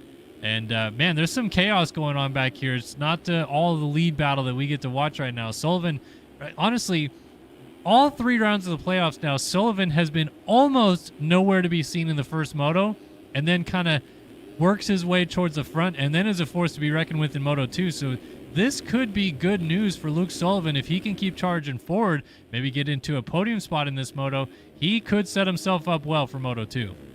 Yeah, Luke Sullivan is that type of rider that can just kind of flip it like a switch. He's got a bad race, but he can just drop it and go back out Moto 2. So just trying to gain as many spots as he can here in this one. I don't think people were supposed to cut there. Yeah, I think Seabolt's doing a little bit of pretty sure some no-no there. Luke Chef in chat told us that that's a no-no, and people that are doing it will be penalized. So all results will be unofficial. Waiting for confirmation. Is there another split lane or no? I don't think so, right? I don't think, no. It's got to just be that because it's marked with bright yellow giant stakes. But Luke Sullivan working his way up. Doesn't seem like the guys out front, though, are making too many mistakes. So he's just got to try to keep it on 2 wheels, be a little bit faster, get this spot back from Seabolt, and hopefully a couple people fall and fall back into his grasp as well. Yeah, so Luke Chef in chat says 1 spot per cut, and that is the split. So right now we just saw Jeremy Seabolt do it once on screen, pretty much putting Luke Sullivan in a guaranteed 3rd place position in this moto. Of course, everything still unofficial, but yeah, this is going to help Sully's case. What's not helping his case is that he's stuck behind Seabolt still, trying to make this pass, and Pablo Vial is getting back into the picture here quite nicely. So Vial on the 30 closed that gap down, and Sully's still a little bit of in a sandwich right here, battling it out. And short there, Vial thought about it on the inside. None of these guys are going for the triple line. So they're just taking their normal line. They have yellow flags out, but no riders down. We had a rider off track at the side of the rhythm section right there. But this fight continues for 3rd. Seabolt, Sullivan, and Vial. A good one at that. But if you're Sullivan, you're hoping for a little bit more than... Oh, and wait a minute. Oh, Seabolt went down on the face of that double. Weird crash. Now that puts Sully up into 3rd. I wonder where he fell right there. That's pretty interesting. Whoa! Vial looks like he tried to go up the inside and take out Sullivan. Just missed, flew off that rut and goes down himself. So doesn't lose a position because Seabolt was down there and these guys were pretty separated. But now there's pretty wide gaps between these 3 that we just saw in such a tight battle. And a lot of breathing room for Sullivan up there. But... man, I mean, still pretty spread out, though. Colby Eaglin, Braden Castaneda, Luke Sullivan rounding out your top 3. Vial down 4th, Seabolt in 5th. So, and then the rest. Quinault, man, out of the LCQ again. He's honestly probably my biggest surprise of the SMX playoffs so far. Didn't show up to round 2 or make it in, whatever happened there, but neither did I. So, yeah. We're the same champions. By the way, we have a question in YouTube chat from Sean625. The stadium crowds, the pyrotechnics, all that stuff only works if you set the timer for the race to 20 minutes plus a lap. So if you do 20 plus 1, it'll do those crowd noises. But if you do any like less than that, it doesn't react or do the same things. It's just set up a certain way to do that throughout the moto and have a kind of sequence of the crowd noises playing and then reaction to something happening. So if you go 20 plus 1 in the race, in single player, it'll still have the reaction. Like even when you're just rolling around, if you come to a dead stop, the crowd will react as if you crashed, and it's honestly pretty cool. Really good stuff here by the Battlegrounds crew for all the hard work that went into this. But yeah, that's how you make it happen. So let's peek back out front to Colby Eagland. Is that a game limitation? I guess, yeah. I'm not too sure like how they script it all or whatever, but I do know that when I was messing around with it, that Hubbard told me you should listen to the crowd noise, and I said I don't hear it. And then he said, "Oh, you got to change it to that." And then once I did, It's you got to could be hear a it, JLB everything. problem. Yeah, we got JLB problems for days though. For years, decades, some would say. At least one. Colby Eagland out front, ripping. Crazy to think. That's it. I mean, period. Crazy to think that Eagland, who came up a little bit short in both outdoors and in Supercross, is going to be the world champion when all is said and done. I mean, at the end of the day, we've had 3 different 450 champions across all 3 disciplines of racing, and obviously no Payson Johnson on the track, but Braden Carter hasn't really been the Braden Carter we expected. And Colby Eagland, he's had to battle Seth Shirley, Luke Sullivan, the likes, but he's been solid, and that's been his mantra all season long. Yeah, I mean, Eagland has been, I feel like, for years. He's just like that solid, like, rock kind of guy that feels like he comes up just short a lot, but, I mean, being really consistent in both disciplines. Yeah, you have one guy, Braden Carter, go win the Supercross title by a lot, and Colby's just right there in second or third. And then outdoor title, same thing. He's better, but he's second or third right there. And that does well for your Grand National Championship points, which are used to seed you into these SMX playoffs. And Colby had the most. He's the best all-around racer in the 450 class, and he's showing that right here. If he can take home this title in the SMX discipline, he's showing that he is the best all-around guy. The points seeded him in from a really good, consistent year, and he's been able to work on these hybrid tracks and bring this thing home. So great ride so far. We still have 5 minutes plus a lap to go, but so far so good for Eagland, and he's doing exactly what he needed to do when he came into this race tonight. The other question we had in chat as well was, how does Live Timing Board know what model they are on? I was confused by that as well, and I'm not 100% certain of this, but my inclination of why that works is when you sign up on MXS Battlegrounds, you have the ability to join a team. Colby Eagland is on the District Designs team, I believe, still, and then obviously like Phil Ski and Snowboard. When you pick the team, you also pick what manufacturer your team is running. And so even on the team's page on the website, it'll say Phil Ski and Snowboard Yamaha. It'll say District Designs Honda. And so when you play in a Battleground server, I think it links them to the team and the bike that they would normally run. I'm assuming, but yes. Oh, like this one. Yeah, right there. Right. So you can see that Eagland, well, it says he's on a Husqvarna. Castellaneta also says he's on a Husqvarna, which is the dyno that they're on. And there is Castellaneta going by on a Yamaha. But Luke Sullivan, who is on a Honda right here, shows his name as a Honda on the graphic. Jeremy Siebold, who is on a Fantic. But it shows his TM on there. Yeah, I don't know. I guess it is TM. And then Seth Shirley on a KTM just moved into the top 5. So that's really cool. I thought you meant the dyno, and I was like, that's all just in the results. But man, that is awesome. I mean, these are the best tracks that we've had. Haven't ridden them, but as far as all the fire and the flames and the noise and all this stuff, and using the what do you call this? Scripting that has been in the game for 10 plus years and was, kind of came because of my friend Aaron Robertson kind of paved the way for this. These guys are actually using it in an awesome way that we've never seen before throughout these SMX playoffs, and I expect that to continue. Colby Eagland just went, or a lapper just went down behind him. Or no, that was Braden Castellaneta right there, who actually got really, really close. Was it? Yeah, he went down in that corner. He got super close and went over the bars, and we got Holly coming in hot. Holly is flying in for some spectating or commentating. And she's down. She is collapsed next to the desk for some reason. But yeah, Scared me, Castellaneta is dude. trying to close the gap down. Honestly, I think this is still up in the air for Sullivan to maybe get second in this race. So we'll see if Luke Sullivan can get up there and make anything happen to get all the way up into P2 on the race. What do you got for us, Holly? Anything? Sorry, just pinched her finger. Okay, go see Mom.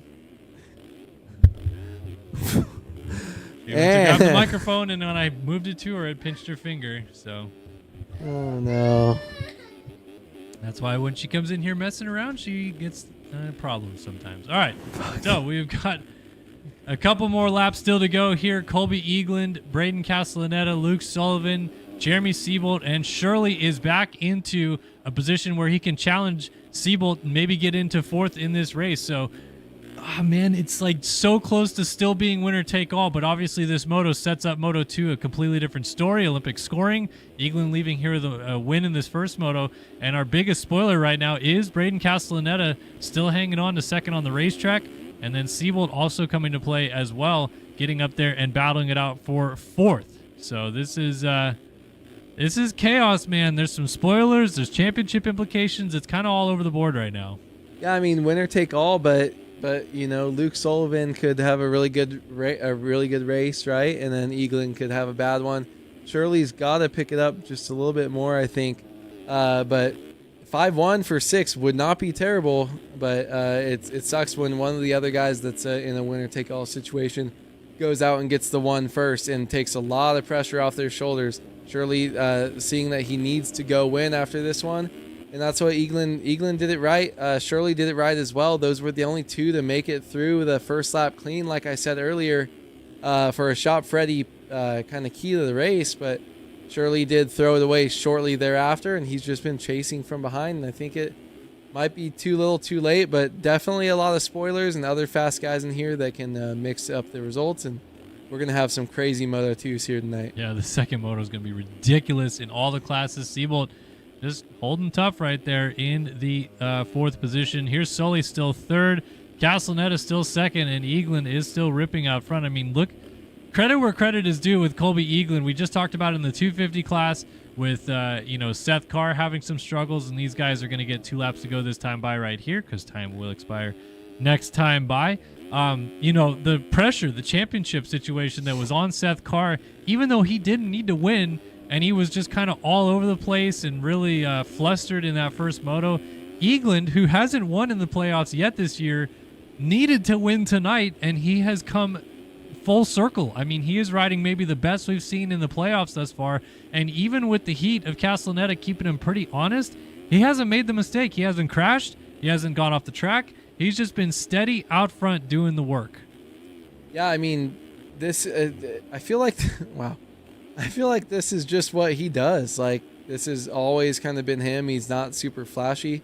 Just got out front and doing the work. Braden Castellaneta, kind of the same thing. He's just not really in the championship picture here, at least in the winner-take-all situation. So I think that's why we're just kind of not looking at him the same, but he's kind of had the same ride, I feel like, that Colby has had. And yeah, I mean, not really too surprised here. Just pretty pumped for him at what he's been able to do and how smooth and consistent he's been here today.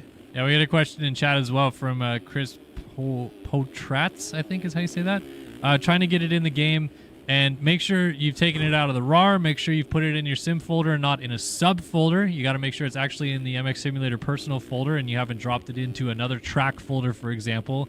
And on top of that, if you just got this track and not the object pack, you need the object pack of the series, you also will just have a blank track show up once you load this track up. So make sure you have all those. You got the object pack, you're actually putting it in the right spot, all of those things, and then it will work for you. As the white flag waves here and my daughter is back, I apologize, Holly, that you squished your finger. Can you just say something to the microphone for the people?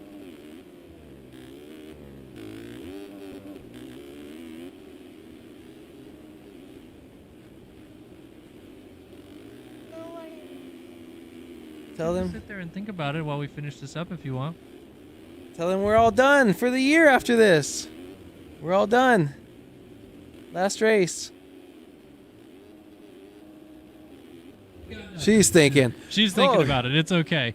Final lap of the first moto here, though. Colby Eaglin on his way to taking this thing home. Castellaneta did get it pretty close. It's not that far back, only 6.5 seconds down. But it's going to take something wild, I think, out of our leader here on the final lap. Sully looks like he's locked in for third. Shirley could not get around Seabolt, so fourth will likely be where he ends up. And then Braden Carter, 15th place, and might even get lapped. So, all right, what do you got for us? I like going down the water or slide into the pool. Me too. Those are fun. I like water slides. Those are really fun. Yay. Love you, Holly. Have a good night. All right, here we go. 3 corners to go to wrap up the first moto. Colby Eaglin needed a win here tonight. to be world champion, and this is how he is going to start things off in his quest to win the MX Simulator playoffs in 2024. What a way to kick it off here for Colby Eagland. Your Moto 1 winner in Las Vegas is the championship leader, Colby Eagland, as he takes it over the finish line jump. Castellaneta got 4 seconds back at the end, ran his fastest lap on the final lap of the race, a 38.6. Very well done to him. Sully, a very distant third. Siebold fourth. Vial and Bodie Parker both got around Seth Shirley. This is huge for Shirley. He needs these 2 spots bad right now. Yeah, he does have to get them. I got a question in chat, too. Wouldn't Shirley get an extra position because we actually witnessed Siebold cutting right. at least once, depending on how many times he did that cut. His positions Vial for all off the these track. guys. Vial off the track. Shirley into him again. Vial down, and there's another. Is that a position as well? No, that was Yamaha. just a random lapper. So that's a lapper right there. Shirley, though, what a rando. One more spot. We don't like randos around here. Real bros of Vegas. Bodie Parker, though, holding on to it. Seth Shirley right up on the rear, but going to blow that inside rut.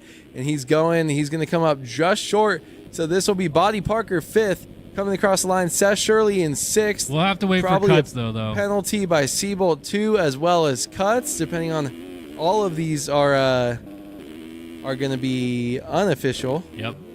Well, I don't know how many times Siebold did it, but if he At only least did it once. once, then Bodie Parker will get that spot. Any more than that, Oh, yeah. Shirley will get an advantage and finish up in 5th in this one. Jaden Gomez crossing 11th. Noah Bindis 12th. Trevor Burns 13th. Carter 14th, maybe 13th, but yeah, he needed way more than this tonight, and that's Maybe 15th? yeah, actually 15th. B-Lars, his buddy here, is going to go by. So B-Lars goes through. Carter, I'm surprised at this. I kind of expected more.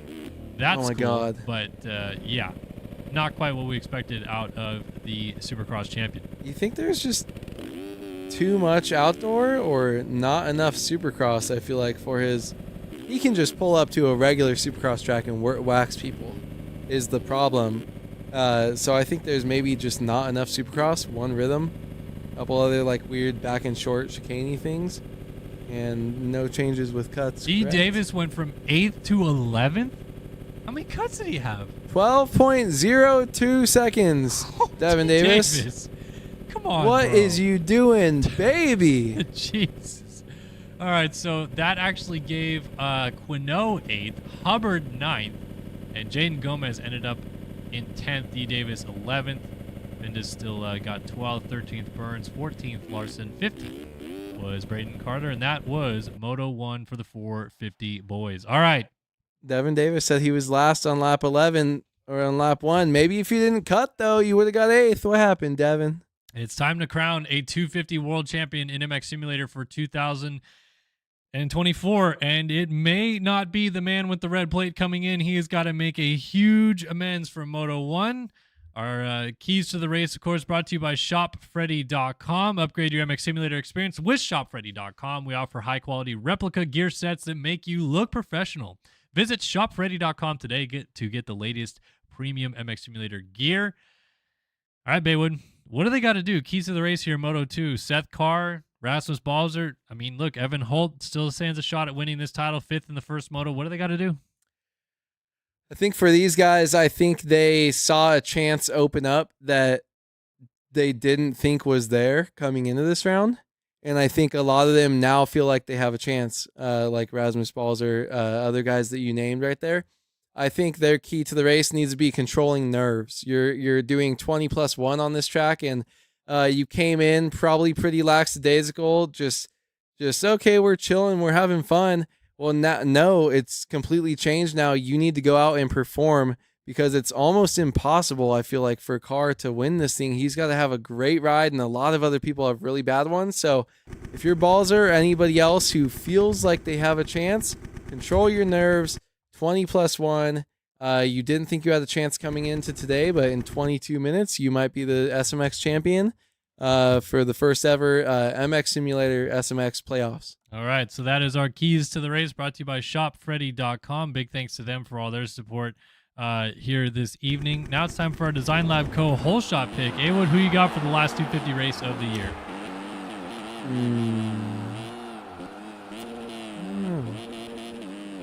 last 254-stroke race of the year. I'm going to make his fans happy. I am going Ryan Cheesecake Chelsea. Heavyweight whole shot champion of the world. All right, Cheesecake Chelsea, A-Wood's last pick of the year. For me, I'm going to go with Logan Leitzel. Let's see if the number 3 machine can get off the gate here in the final race of the season and what exactly happens with that. Kellen is doing big math over here. We are going old school, kicking it old school here. This track looks kind of fun. Kinda. It looked absolutely brutal by the end of that 450 race. I don't know about you. But That's true. The track looked brutal. These guys were having problems. This rhythm section actually looks terrible. I think this track was amazing in real life. And I know they had you rank them on the Pulp Show as far as like races and vibes. And I know you went Charlotte, Vegas, as far as Dallas, racing. yeah. Dallas, I think that Vegas easily had the best track of the year. I think Vegas too, the reason I like it, I think this is closest to 2011 Monster Cup, which is the first one, I think. And that's the one that had like full outdoor sections, like big long tables. I think that's what we need in SMX. Supercross track with a long full outdoor section, kind of like what we have here. I wish they maybe had a couple more like tables or like high-speed doubles out here, but I think this has been the best SMX, and this is what SMX should be. Absolutely. Well, it's been a hell of a year, people. We have got one moto in each class left to wrap up MX Simulator for 2024, and we are about to crown 2 world champions in this game. Never before have we done this in MX Sim, and we are about to walk away with, who knows, Evan Holt, Rasmus Balzer, Seth Carr, somehow after whatever he got in the first moto, 17th, might still win this world title. Who is within like 50 that has a chance?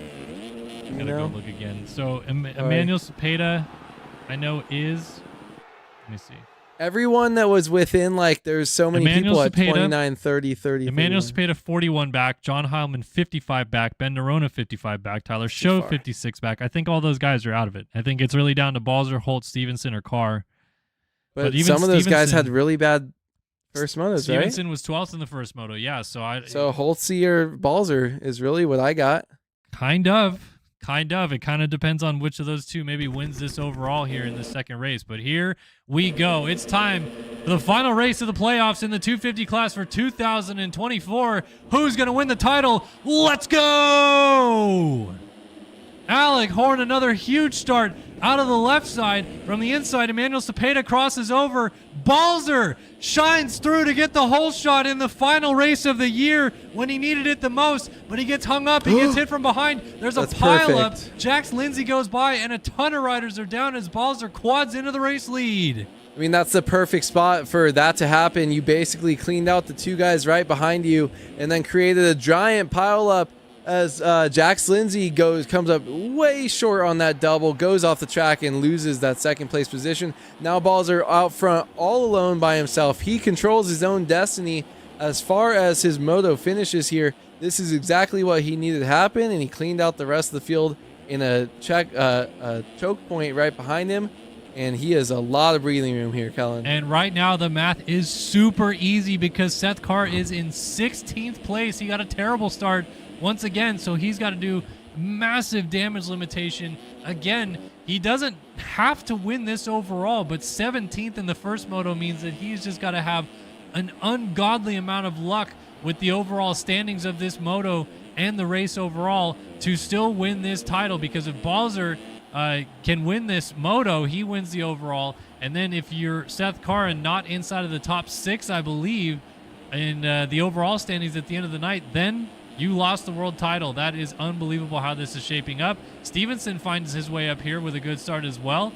There is Seth Carr. So Carr's actually made some really good progress. He's already into 6th. And a huge pile up. Yeah, he got like 3 spots right there. 3 guys went down. So, I mean, look, 17-2.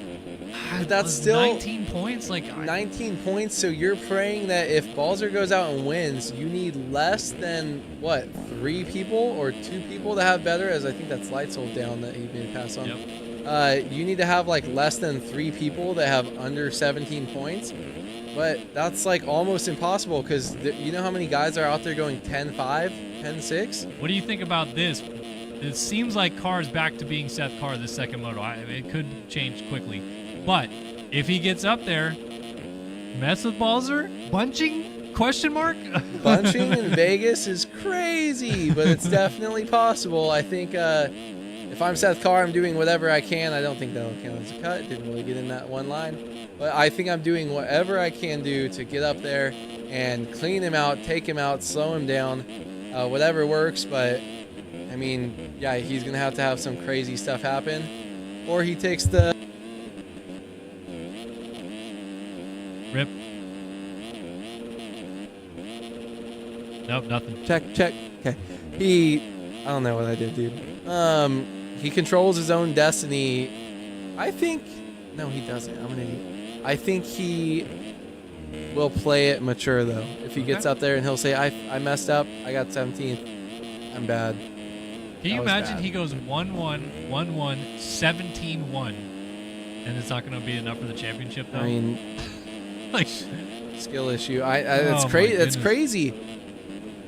The only storyline we had for 250 class was perfect playoffs.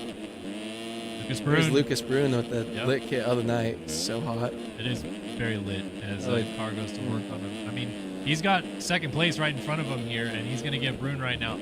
This is the Seth Carr we thought would be here in the first moto. I don't know what was happening, but he's back, and it's probably too late, which is crazy. But here we go. He's working on Leitzel, race Cobble up there. A little short on the quad, but still got through clean. He's like, he quadded the over-under bridge too, like from the inside on the 250, which we just don't see anyone do. What I don't understand is how, like, was it the gold wheels? He took them off and now he's good? I don't know, man. It's what people in chat were saying. Yeah, gold wheels. And they know worn everything. down.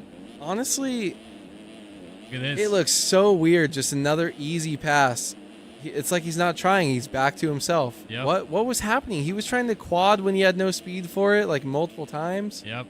Got around Leitzel, though. Leitzel's trying to fight back alongside, but Carr just launches down to flat. And next up for him, trying to get into second place, would be Race Cobble. And then 5 seconds up the track to Balzer. So I don't know. Maybe it's just me. I sense some desperation to get to Balzer. If you're looking at this aesthetically from what Carr is doing as Logan Leitzel exits off into the mechanics area there. I don't even know what you can do other than bunching, taking out, something like that once you get to him, because look, we're talking about these overalls, the lowest score. He got 17th in the first moto, so he can only maximize to 18 points with the total lowest score that he can get as he triples into the back fender there of Race Cobble. But yeah, he needs so much to go his way. Like even someone like Sean Merwin, if Sean Merwin can just have a decent result in this one, and right now he is running in 15th, so there you go, I guess, right? 3-15, 18 points, wins the second moto, he'll beat Sean Merwin, for example. Yeah. But Logan Leitzel, 4th in the first moto, 4th right now, 0 shot that Seth Carr can do anything about that. Well, that's the thing. Worst case, so if he goes 4-4 for 8, worst case is you put him on the ground a couple times and he ends up with a 1-5. But even again, like, that's still 6. You're still beating him, But in that case, you absolutely need guys that were there in the first moto, like Leitzel, like Merwin, like Alec Horn, Holtze, Brune. You need them up there to spoil the overall, as he's going to go up the inside of Race Call, wheelies over the roller. I mean, good Lord, and just goes 139.7. He's going 2 seconds a lap faster than Balzer. This is confounding. I don't understand what happened in Moto 1. It almost looked like if you gave me the controller right now and told me to go play. Because I could have a flash of speed and do something cool and whips, but then I'd try to quad something when I had a third of the speed needed to do it. He's completely different, and I just don't understand. It can't be nerves. He's won titles. He's been here all year. It can't be not caring because he clearly does. I don't understand. Yeah, so I'm just trying to calculate overalls. Alec Horn's 16th right now. 116 still beats Seth Carr, regardless of what he can do in this moto. Yeah, I mean, who else is up here? I'm trying to look. Hayden Stevenson, 5th right now, 12th in the first moto. That beats Carr no matter what. He just screwed himself. He absolutely screwed himself in the first moto. And this man is probably going to be the champion unless somehow, some way, Evan Holt can get up there. But Evan Holt's not having a great race in 7th either. And yeah, Balzer is just in the driver's seat. There's so much that has to go wrong for him for Seth Carr to still win this championship. How heartbroken is Seth Carr? Didn't he lose the title to Balzer? He did in Supercross, barely Like 4 losing points, a title, yeah, to Balzer, and then for that to happen again and Balzer come up and freaking take this thing out of his grasp would be crazy. Braden Tharp says he needs 7th overall if Balzer wins, or Evan, which just feels wrong because I feel like we did the math on the points. I'm trying to think. So 7th, 3, 2, 2 is 9 already. But times 7th 3. place would be 14. So 14 points is 7th place normally, right? So 14 points for 7th normally times 3 is 42 points. If Balzer goes and wins this, that's 75. So that's 33 points between 1st and 7th place. 6th place ties, but I don't know what the tiebreaker is. Well, I thought that they're going off of the old format. I don't know, man. It's so dumb how the points work because all year long, Race Factory was going off the old point system, but the new point system determined overall somehow. I don't get it. Yeah, that's why he's going off the new points, which is so confusing. We're going For off me, the it's new point system. 20. If we're going off the new point system, then yes, 7th is 15 points, which means that if he gets 15 points, he would tie Balzer. Because that would be 45. Balzer would get 75. They would tie on overall points, but I don't know what the tiebreaker is. You know what's crazy is we never had this problem when we went 25, 22, 20, 18, 16, then down to 1. Crazy, like a bonus for a top 5, but then you get 1 point? I don't know. We're going to need some clarification from Hubbard and Luke Sheff on what tiebreakers are, what fight point system they're using. So Feld. much stuff is up in the air. We're gonna go after Feld for changing. Put me in the room with Feld, AMA, and Davey Coombs, and I'm going to just go off on their point system and be like, you guys are idiots. It's been perfect for how many years? And you switch it up and use different ones between different disciplines? Well, remember, it was 26, 23, and then, yeah, now it's 25, 22, 20, 18, 17, 16, which it never was before. And that's just to make sure that 21st place gets a point, but 22nd still doesn't get a point. But, like, at that point, just go 25 to 1 and then just give 21st and 22nd 1. Yeah, Didn't they do that for the first, 6 months when they changed? Like, it's very confusing. They just shouldn't have changed it in the first also, place. don't give them points. Carr goes down out of 2nd, though, and this is making it easier for us anyway. Do big math. So, yeah, he is going to fall back just as Hayden Stevenson gets there. And, again, those two, it's oddly enough, this is what we thought the championship might have been tonight. Stevenson versus Carr in some shape or form. Instead, Balzer is going to come from 4th in the standings to win this thing. Because, again, he is just walking away out front. I mean, it was pretty far for Carr to even get up to him in the first place. Now it looks impossible. As, yeah, Balzer's just doing work. Like, it's so weird. We did not see Balzer outdoors very much. And yes, this track has some Supercross elements on it, but it's much less Supercrossy than anything he has used to win back-to-back 250 East titles. But man, this is working exactly how Balzer had hoped it might tonight. Yeah, I mean, it's crazy because coming in, you think, you keep saying, you think you have no chance. Oh my gosh, he's going to go perfect. It's going to get cleansed, triple points. Like, let me just see if I can get 2nd in this title. No, after one moto, so many guys had revitalized their hopes for winning this thing, and Balzer has done a great job. He's going to go 2-1 to close this thing out if he can stay where he's at. And, yeah, was given a gift, but definitely still has to fight for it and take this thing down himself, and that's what he's doing. Just unbelievable ride, and, yeah, Seth Carr versus Balzer in the championship is going to be PTSD giving for a while. Yeah, we need Luke Sheff here or Hubbard to clarify what the tiebreaker is for sure, because I believe IRL it is moto wins in SMX that is the tiebreaker. I don't know that for sure, and I also don't know that for sure they're using the same rules as real SMX.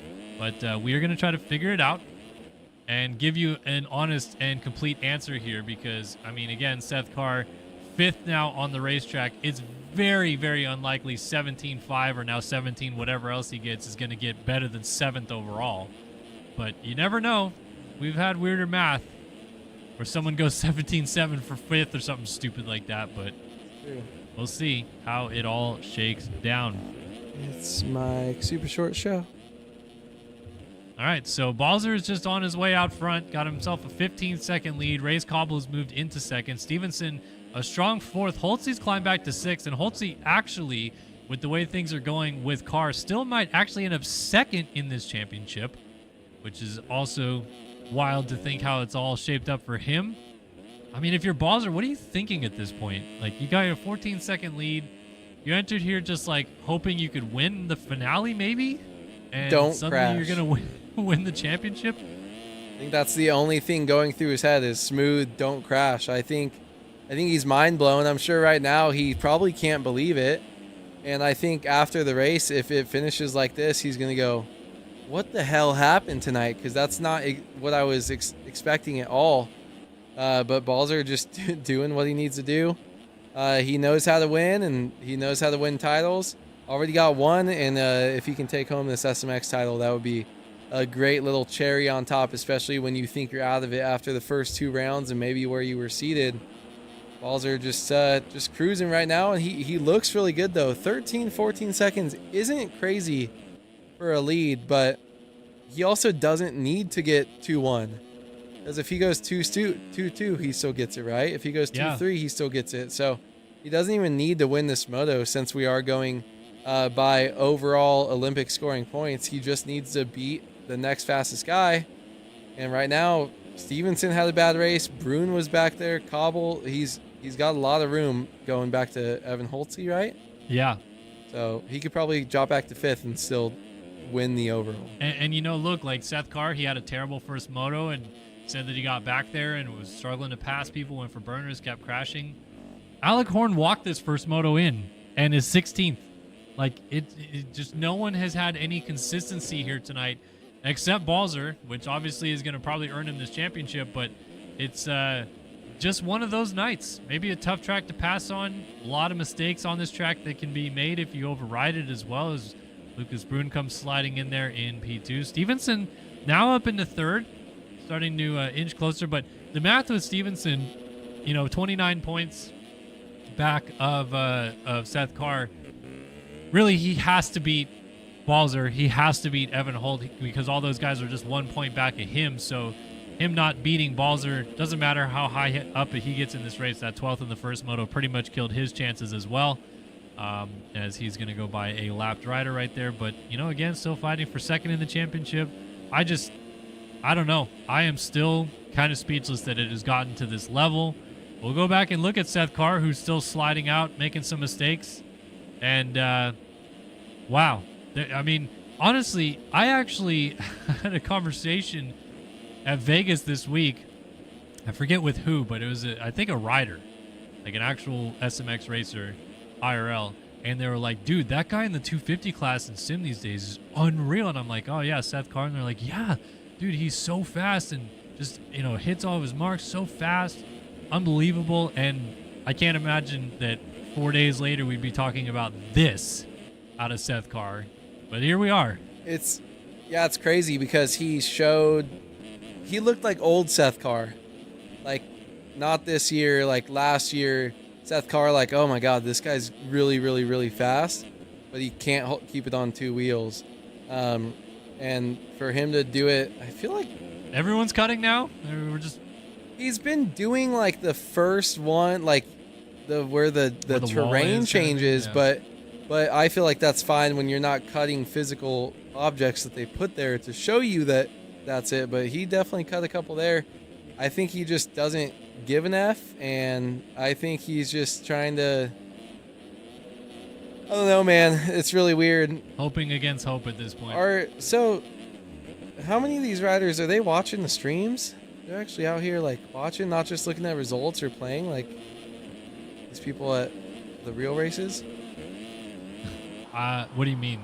I mean, this guy who was like, "Whoa, Seth Carr is yeah, amazing." no, they're watching the streams. Because Yeah. I know, like, you got a couple people, but it's like Car Now level or like Jerry or these guys, you know, used to play sim or whatever. But No, there's pretty cool. It's honestly, it's kind of interesting. I gotta lock in then. I still have a lot of people that come up to me to the races, and like we see there's 150 live viewers here every week. I know that the YouTube numbers aren't what they used to be, but I still have people come up to the races that are like, dude, I watch your broadcast every week. It's so good. And I'm like, I've talked to more than 150 people this year that have said that, but they're still watching somewhere, I guess.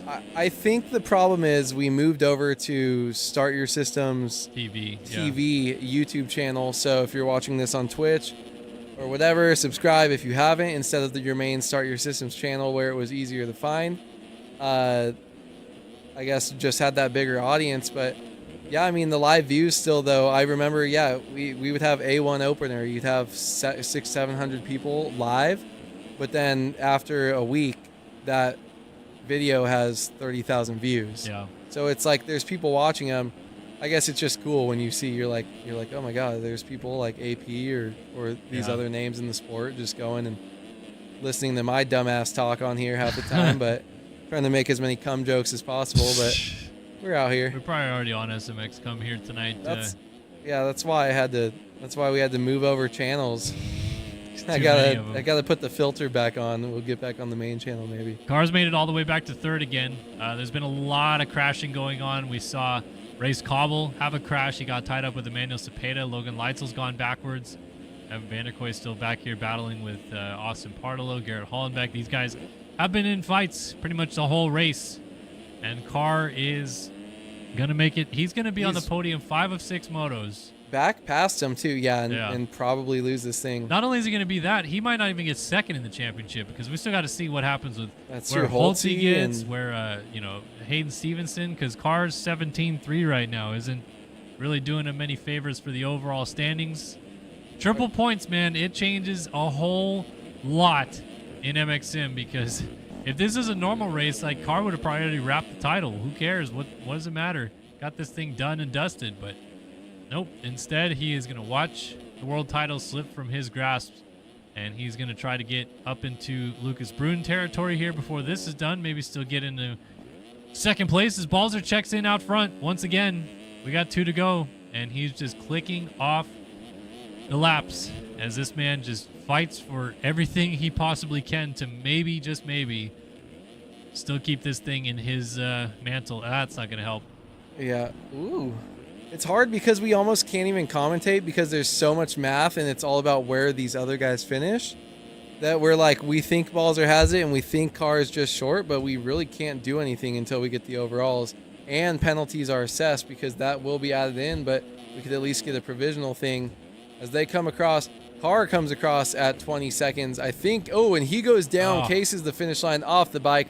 Balzer is still in the lead. He is losing spots, so Seth Carr is now dropping back all the way in 6th with Logan Leitzel behind him in 7th. And another kind of off-topic thing, I do love when Steve says, he's like, dude, it's bullshit, freaking, we're always at these races and people just keep coming up to Kellen and want to talk to Kellen. No one wants pictures with me or to say hi. He doesn't as Leitzel say goes that. What are by. you talking about? I feel he's made comments before that people come up and just like talk to you and want to say hi or get a picture with you, which I do know happens. Yeah. And meeting up with all these fans. Look at this, Dooley's almost. I don't know. You can't say Holtzy didn't do nothing. Who the frick, Holtzy? Oh, Freaking loser, nerd. Dooley falls. How the hell did neither of them fall off the bike? All right, Logan. Okay. Logan Leitzel looks like Joey Savacci. He looks like Jason Lawrence out here, 2009. Holy cow. Over here. Wasn't Joey the one? Was it Joey or Faulkner? No, Joey got a penalty in East Rutherford 2017. Who did San Diego? There was a bad cut. Someone did it like 4 times a year, and it's like, you can't do that. You're getting penalized. You can't do that, dude. Can't do that, dude. All right, here we go. Final lap of the race underway for this man. Rasmus Balzer, 32-second lead. Showed up when he needed to. You'll give him credit for that, right? I mean, good grief. Not much of Balzer outdoors. Won the 250 East title. Obviously set himself up well for SMX and the playoffs, but either way, hadn't won any moto coming into tonight. Still has not actually won a moto. Alec Horn was the man who broke it up in the first moto. But he's on his way to a moto win now, and Just one moto. That's all it's going to take. Someone else is going to win 4 motos and lose the title, but Balzer got the one that matters, and it is this one here for triple points in Las Vegas. Incredible. Yeah, it's crazy. Okay. I'm just asking questions because he's absolutely dominating. He's doing what he needed to do. Kept the nerves down. Didn't fall. The triple pole, single, double, triple points thing. Has anyone done the math? I guess in the real life races that already happened. I feel like it's a placebo, kind of, because I've heard with if you change the point structure but you keep all of the ratios the same between it, that it doesn't actually change anything. Yeah. No, probably not, right? I'm gonna try to keep doing that because it's like say if you go 1, 2, 3 or you go 2, 4, 6, it's all the same. Yeah. Who knows? Just for next year. Triple points. Fuck yeah. Balzer loves it, and he's taking this thing home. Here we go. Rasmus Balzer comes down to take the checkered flag and win the 250 World Championship in MX Simulator for 2024. He wins the finale in Vegas, and it should be enough, barring some disastrous rides out of other riders, for him to win the world title this season. Bruin's going to get second, Cepeda third, Holtze fourth, and Carr, man, oh man, what could have been for Seth Carr? We're going to do the math and kind of figure it all out once we have got it decided. Carr, I think, realizes it, though. He's riding way over his head, just, I don't know, hoping against hope that something happens here, but it's probably not going to go his way, and he's pissed about it, as he should be. I mean, good grief, how bad could it go tonight? It just went from bad to worse to the worst it possibly could for him this evening, and yep, I'm going to walk out of here with no championship on his mantle. That's crazy. Comes at around 5th. What's that? 17.5 for 23 points. Gonna have to pray that that's not how that works. 22. No? You okay over there? No. 22 points. Math is hard. Yeah, 17 plus 5 is 22. Luckily, I'm harder. We got you. Thank you. Appreciate that. That's crazy. I mean, you got to pray that 5 people didn't get between you and, or 5 people earned less than 23 points. 22 points is crazy. I think that's just, this is wild. I was expecting a huge shakeup in the 450 class, and that seems to be kind of like a not really, that seems like that's going to be the one that's, you know, a little lackluster in excitement. Whereas this one we thought was just a given. Rasmus Balzer right there. The cuts, or they are official, cuts are in. He still wins, led by 30 seconds. Absolute domination in the second moto here in Las Vegas. Comes home, takes home this final round with the triple points, and we can pretty much guarantee, as Kellen is doing overalls right now, I'm just trying to make sure that there's enough people in between them. And yeah, basically, like, I'm just going through where they finished in this moto. Balzer lands on 3 points, Brune 8, Cepeda 12, Holtze 9, Stevenson 18, Logan 11, Evmove 18. So that is at least 7 people ahead of Seth Carr, who was on 22 points. It's over. It was over really before it started, but it's over, and Seth Carr did not win this title. Rasmus Balzer did. Balzer wins the finale and the championship. Unbelievable. That is absolutely crazy. Unexpected coming into tonight. We didn't even talk about it. I'm rooting for my guy Soli in 450s. We have an update in chat that points are in, so let's take a look at our championship standings if we can real quick. I think some of these will still be barring. Nope, this should be it right here. This should be our final standings. Penalties? Oh. Right now. Rasmus Balzer beats Seth Carr by 12 points in the end. Evan Holt, I should say, gets on the podium, 15 points. Stevenson, 4th. Cepeda, 5th. And, yeah, Alec Horn gets Docs 7th. Still need to be made for cutting the split, and we think Seth Carr might have done it once or twice. Yeah. We definitely saw some in the 450s, so those will go through. Unofficial, but, I mean, pretty. Unofficial, but Carr could find himself maybe 3rd, right? Holtze could jump and say, I finished 2nd and get that little plaque. Yeah. Great rides by, I mean, look at those names right there. Logan Leitzel coming, only racing 1 round, getting triple points, finishing in the top 10. Wow. Crazy. All right. One final time tonight before 450 Moto 2. We got our shopfreddy.com keys to the race. Upgrade your MX Simulator experience with shopfreddy.com. We offer high-quality replica gear sets that makes you look professional. Visit shopfreddy.com today to get the latest premier MX Simulator gear. We got a winner-take-all situation in 450s. We got guys that need to get other guys between them to help their case in this second moto. What is the key in this 450 Moto 2 right now, Awood?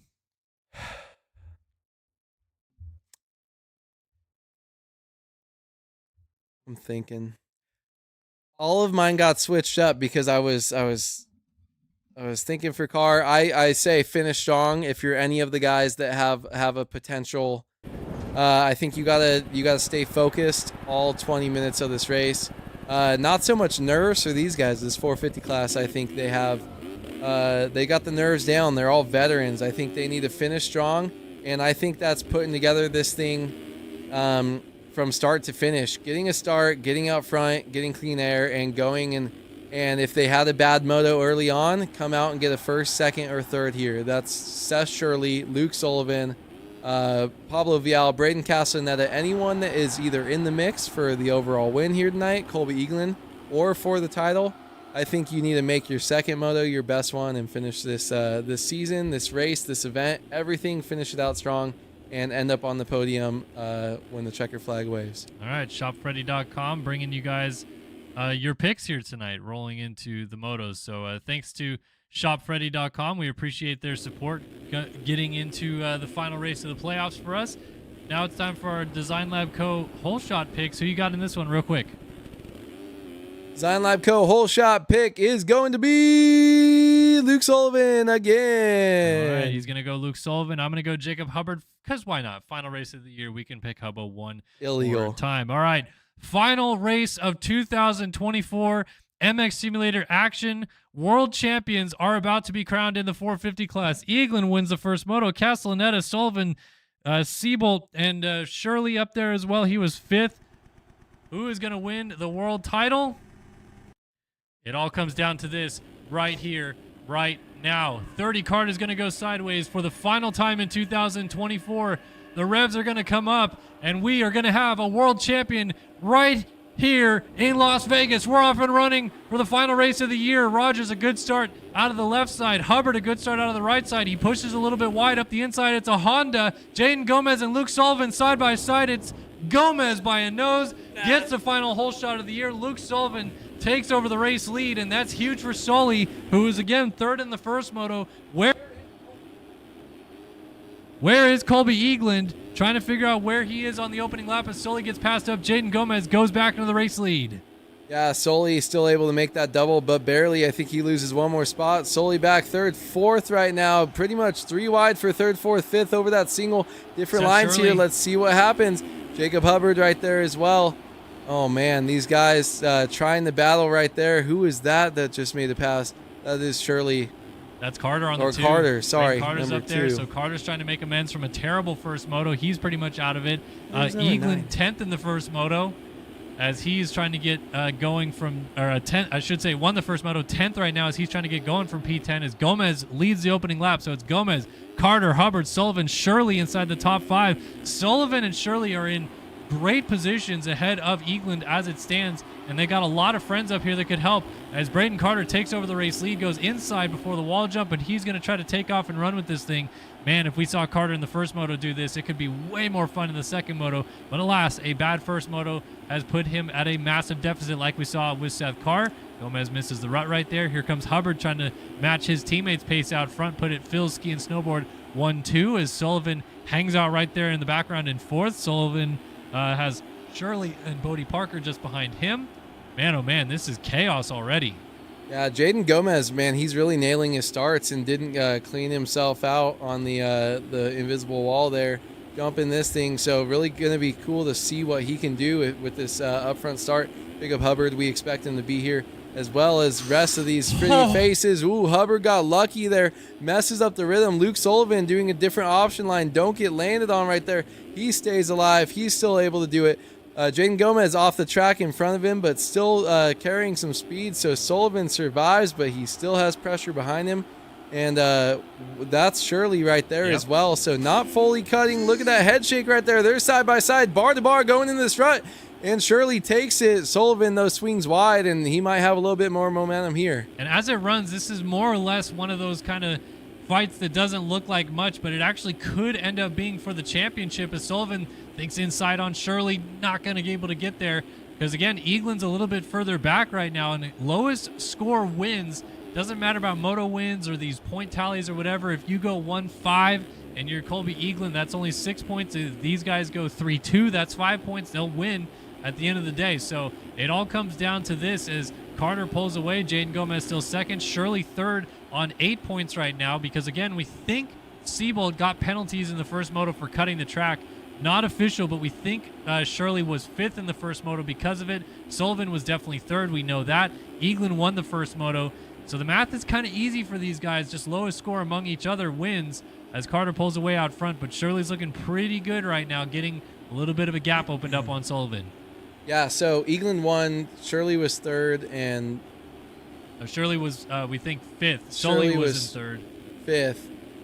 Okay, maybe, but could be fourth if there was more cuts. No, because there was Pablo Vial between them or something. But then I think he might have cut because I saw him once. So if he did it twice, I don't. It's going to Odie be Parker interesting. finished in front of Shirley too, so that's right. another name. I think he was fifth. I don't know. We need Luke Sheff to confirm, but pretty much whoever gets this thing wins it. Okay, what's also happening with Braden Carter's number? he is going to be number 2 next year. It's not. You can't do that though. I tried to tell him. He's talked to him last night. Kind of dumb. I talked to him a lot of nights, but he's not the brightest bulb in the shed. How about Jaden Gomez just hanging out P2 right Gomez now? is a shredder, and I think he would have done the same thing if he didn't get his head decapitated on the first lap. I also don't think he got the whole shot. I do think Sullivan edged him out. Oh, okay. Whoa. Yeah, goddamn. But Jaden Gomez, keeping it on 2 wheels, brother. Go up here, be spoiler, have some fun, and do what I said. You're not in the title hunt or anything like that, but finish strong. Who cares where you ended up? Finish the season off strong. Super motocross track. You have a couple months off to kind of regroup, get better, improve, and we'll see you come out swinging at Anaheim 1. All right, so right now, let's give you guys a championship update. Eagland, who won the first moto, is in 6th. 1-6 has him on 7 points. Luke Sullivan, who was third in the first moto, is on 4 points right now. And our leader, Carter, just went down. That pass right there, actually, for Luke Sullivan, puts him in position to win the title. He's on 3-3 right now, 6 points versus the 7 that Colby Eagland is on. So Sullivan sitting in position to win the overall and the championship that comes with it. Jaden Gomez is leading as Carter goes on-off quad, gets back by Sullivan. Sullivan quads to the inside, passes him back, and gets back into position. Change for the lead. Seth Shirley takes over, jumping by Jaden Gomez to the front. Now he is on a 5-1. He's on 6 points. So 6, 6, and 7 is the lowest scores right now. And Shirley's back into a position to win this championship, but he's got to keep these friends with him because if Eagland can get around any of them, it doesn't help his case. Yeah, all Eagland needs is one position to tie it up. He won't get the tiebreaker, but that'll make it a 3-way tie, and then it's best of.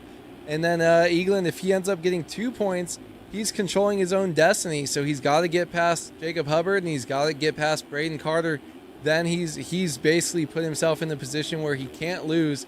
I guess unless they go 1, 2, 4. But Eagland just needs to keep matching passes as they are matching up front. Shirley's as far up as he can get. His lowest possible points is 6th after his 5th place early on. So it's all really up to how far up can Luke Sullivan and Colby Eagland get themselves. They are the only ones in the driver's seat and controlling where they're going to finish. These fights are absolutely insane as Jaden Gomez is keeping Shirley honest. Luke Sullivan dealing with all kinds of heat from Carter. Carter's going to check up inside, go 3-2. little short right there, but no one really gets the rut very clean. Even Sully kind of hopped out of it pretty awkwardly after Gomez blew it to the outside. So Carter just going to settle in right behind Luke Sullivan again as our leader continues to be Seth Shirley, who, as it stands, still is in a position to win this championship, and he's just pulling away out front. He told me in between the break as well that his legs in the first moto was so odd. Oh, and there's that mistake. Sully pushes Carter off the track. Carter's going to get back going just underneath Jacob Hubbard. Here comes Colby Eaglin to try to pass into 5th place on Carter. Carter gets back in front of him. So actually, Sully did exactly what he needed to do. Get Carter out of there, not have to deal with him anymore. And instead, Eaglin's got to deal with him. Yeah, it's crazy. Oh, Jaden Gomez down. Oh, Jaden Gomez down. So that's one more spot for, actually, it doesn't really benefit anyone, except I guess it benefits Sullivan. He's up one position in the second, but it also moves Eaglin by. Ooh, look at this. That's going to be a teammate. spot.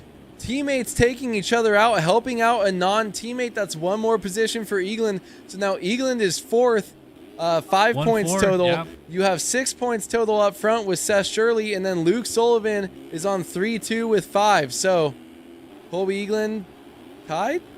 Wait. No, Eaglin would be in a position to win the championship right now. Actually, right now. And there's a spot. Sully is in the 2nd place with all this chaos. Yes. He's actually moved into 2nd.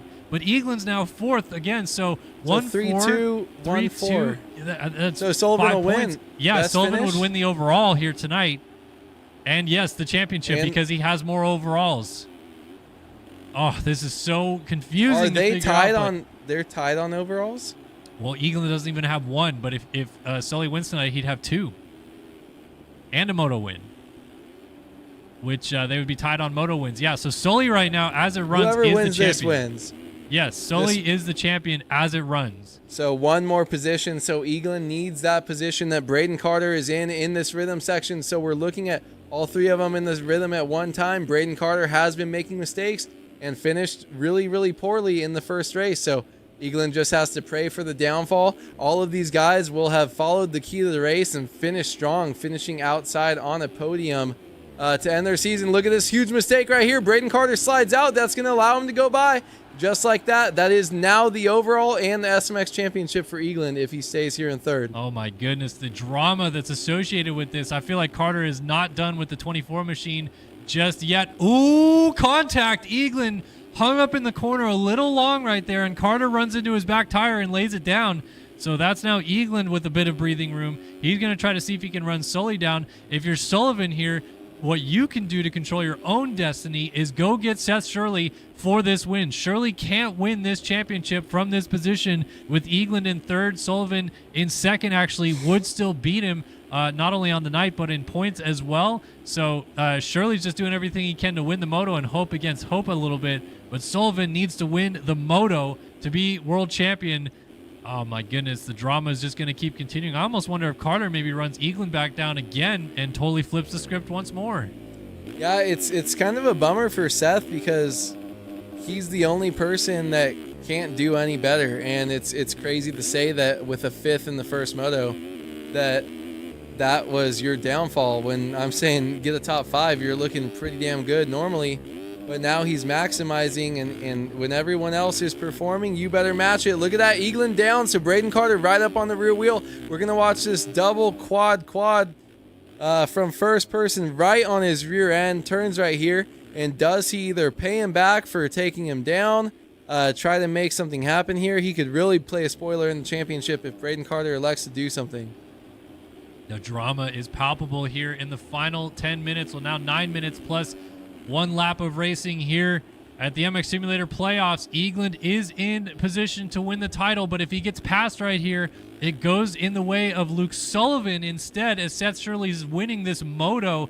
It's just unbelievable how this is unfolding. And look, if these two start battling with each other, Braden Castellaneta is only about 6 seconds back of them. He could also get up here and play spoiler.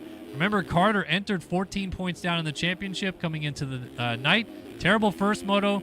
Puts him out of a position to fight for the title, but he does not want to go down without a fight. He wants to go make Colby Eaglin work for this. I think at the end of the day, he doesn't mind if Eaglin wins the title, but I think he just cares about getting his best score, and that's going to be a bit of a problem right there as he goes off the track, loses a little bit of time, and now Eaglin has that breathing room back in his favor. Doesn't have to worry so much about the pressure from behind out of Braden Carter now. Carter's got to regroup and try to figure things out himself. Meanwhile, Castellaneta still hanging tough just behind that. Hubbard a little bit further back of them as well. So everyone's just kind of doing their part as Seth Shirley continues to lead this race. I mean, Sullivan is inching up ever so slightly. Seth Sully doesn't even have to do anything if Seth just falls and gets in between them, right? Because Sullivan will have the win in this moto, and then that's it, right? Yeah. 3-1, 3-1, matches like a 1-3 and beats it. So the best way you're going to do that is put pressure on him, though. yeah, I mean, I think he will, and I think maybe he's gaining. I'm not sure exactly what the gap was a couple laps ago, but you have 7.5 minutes plus a lap to do it. Sullivan is riding smooth out front, and none of these guys really look like they're pushing or riding too far out of their comfort zone, at least not making mistakes. So really going to be interesting to see what happens. It could be one mistake as the track breaks down. We see it getting rougher, especially in these outdoor sections on Supercross suspension. What's going to happen between these two? This track was very difficult. A lot of guys crashing early on. They seem to have figured it out, but once you get comfortable, that's when something reaches out and bites you.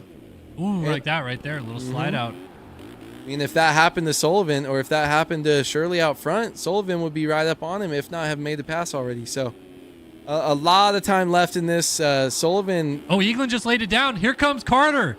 Here comes Carter. This would change the championship picture. Carter tries to swing the outside. Doesn't work. That inside line, very optimal. Look at Carter. He's going to try this inside. No one's used this. Carter cuts across, passes Colby Eaglin. Eaglin is not going to win the title from 4th place. He has to pass Carter and at least finish 3rd if Sully stays up there. Right now, they're tied on overall points, but the better second moto gets the overall win. Oh, and then Carter crashes immediately and gives it back to Eaglin just as soon as he got there and made the pass. He goes down.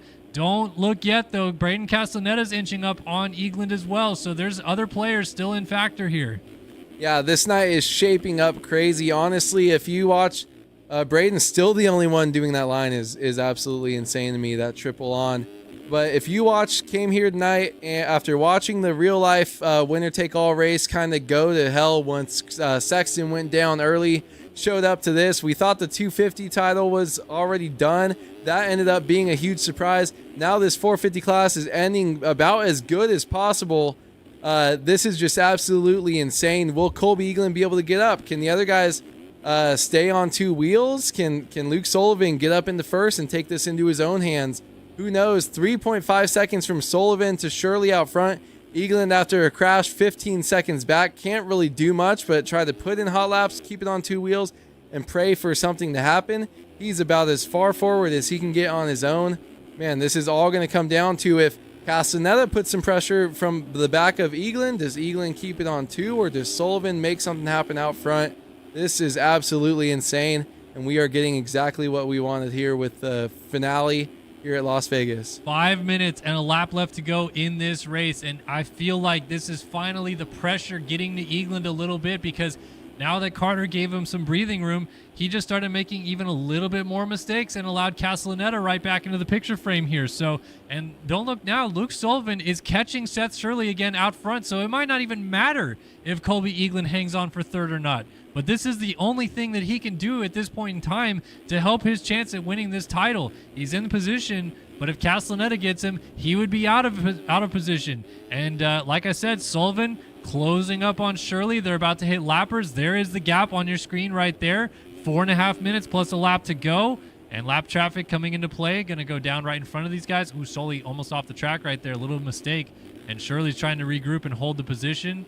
Eaglin and Castellaneta back here. Carter jumps off the track in the background. My goodness, this is going to be all the way down to the wire. No question about it. Whether or not Eaglin holds on for 3rd or whether or not Sully gets up there and wins this race totally depends on who wins the title. Eaglin versus Sully for this championship in 2024. We are down to 4 minutes and a lap to go. What happens, Awood? Does Sully get Shirley for the win here? I think so. I think the way he's riding, I think he can do it. With the amount of laps we have and how much time he's brought it down, 3.5 seconds when we just last checked, now down to 1.7. So he cut that in half, and that was only a lap or 2 ago. I think that as time gets down, Seth Shirley knows that he can't do much more, and maybe he's just a little bit defeated. and I think he might just be a little bit distracted or not able to focus as much. Wants to finish strong, but man, look at this. Avoiding pile-ups. He's the first one through. Sullivan just has a little bit more room. Look at that, off the track. Here we go. Rear wheel to rear wheel. Oh my gosh, what is happening? Sullivan checks up a little bit and just allows Shirley to have the line for the time being, regroups.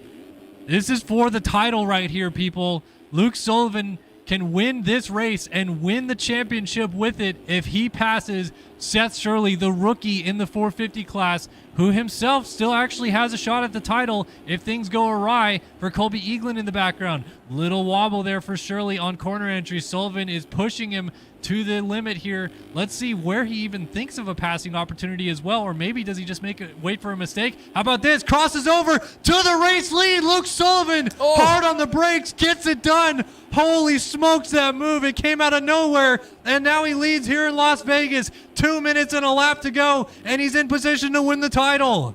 Yeah, you saw him when he moved over on him right there. Almost lost it. Got a little bit of head shake, started swapping, but was able to control it. Look at this. Seth Shirley looked like he was going to go up the inside and make a pass back, and this would change everything.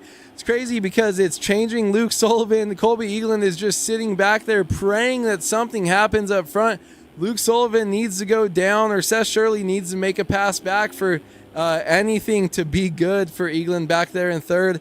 Just wasn't able to do enough. But what if these two get into it? Shirley doesn't look like he's giving up. I do think he has a little bit less speed through the section that they're coming up to. So Sullivan probably going to pull away, but either one of these riders go down and this thing could change again in a heartbeat. All right, so this time through, we are looking at 3 to go because these guys are going to check in again before time expires. Sullivan still dealing with heat from Shirley, who just missed the rhythm section, didn't get the optimal line, doesn't lose too much time, but enough to give just a tiny bit of breathing room now to Luke Sullivan. Meanwhile, Eagland has got some breathing room himself. Castellaneta went down in 4th place, so 7 seconds back to Braden Carter for Colby Eaglin now. It comes down to this, basically. Can Sullivan hold Seth Shirley at bay, win this race, and win the championship with it? He's got some breathing room, but it's coming down again. Here comes Shirley closing the gap back down. Now he reads what that line was for Sullivan and how good it was,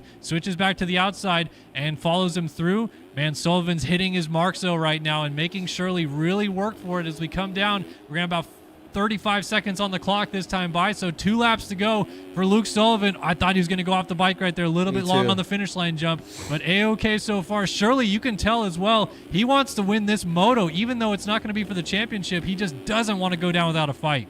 Yeah, I mean, it's crazy because Seth Shirley is Colby Eaglin's worst, or he is Colby Eaglin's best friend right now. He wants Shirley to go up and pressure him, and it doesn't change anything for Seth himself, but it changes so much for Colby, and he's back there 20 seconds, can't control anything.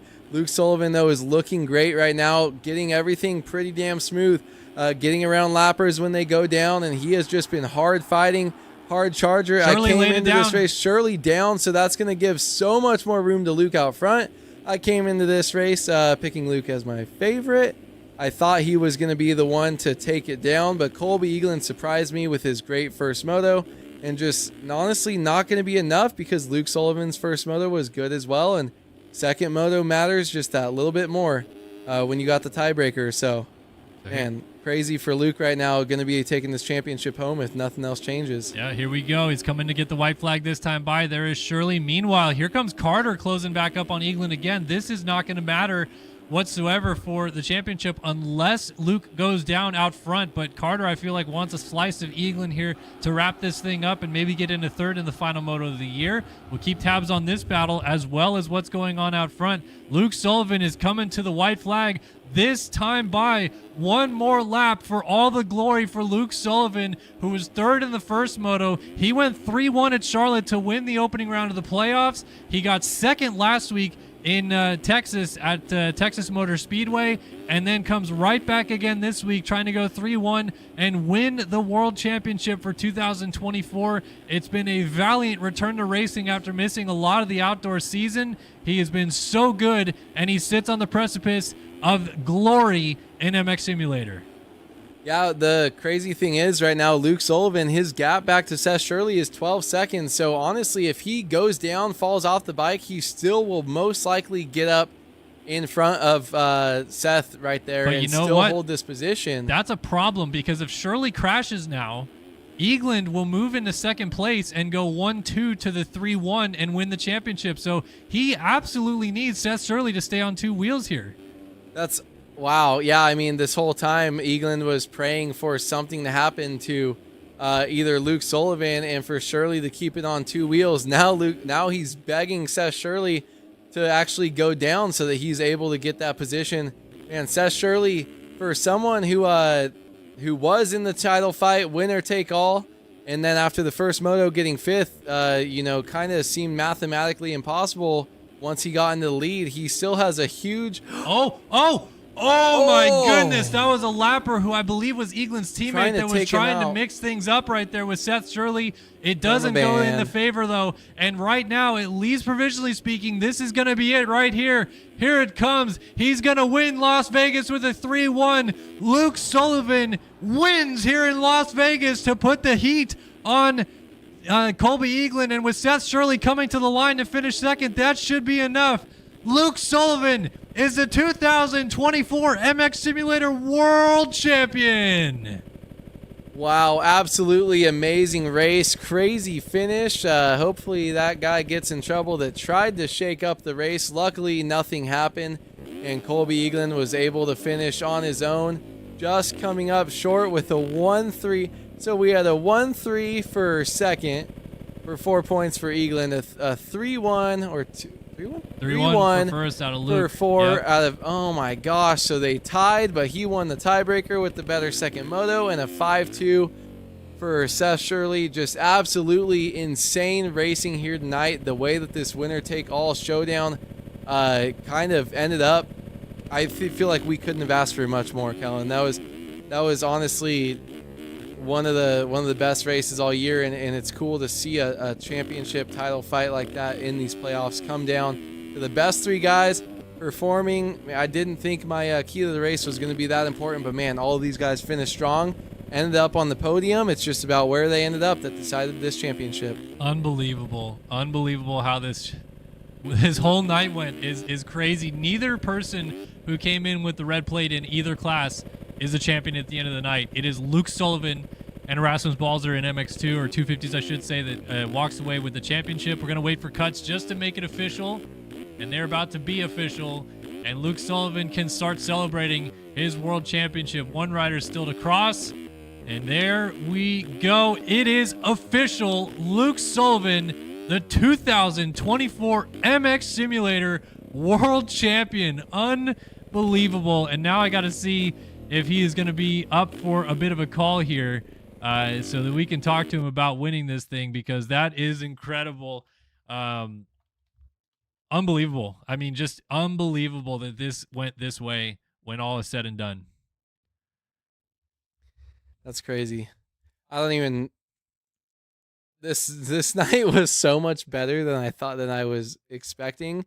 I feel like the real life SMX playoffs kind of sour the taste in my mouth. What happened in the 450 class with the three-way winner take all with the triple points, and then what we got now in MXM was just absolutely amazing in both classes here tonight. We are calling Sullivan right now to get him on here to get some answers from Luke, see how he feels, and man, what a crazy night of racing. What a crazy night. Maybe my camera isn't going to work. I'm not too sure. Let's see if we can get Luke Sullivan on the phone, though. Hold on, my internet's loading, I think. Are you in a his internet's slow. Fortunately, it was just fast enough to hang on for the championship, but a little bit slow right now. We'll go ahead and pull up our screen here anyway and see if we can't get him. It might be because I'm streaming. I don't know if my web. Hold up.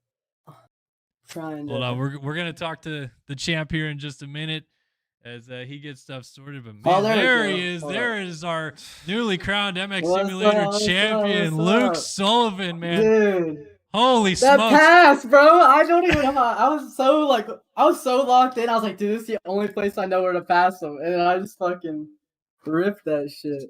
Dude, honestly though, when you came into that corner and it started slipping and the rear end kicking, like your heart must have been what, in your toes at that Oh my! point?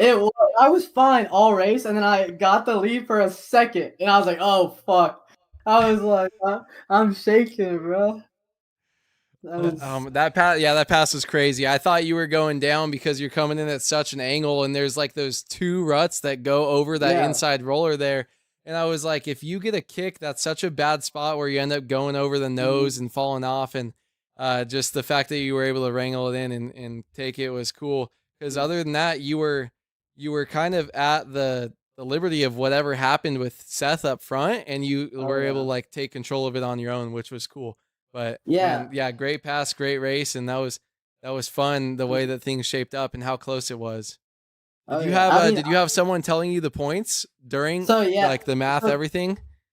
The first moto I had Austin Bear. He was spotting me. Did a great job. I was like, damn. Like I wish I could have got BAC. Like I was like, that would make my life so much easier.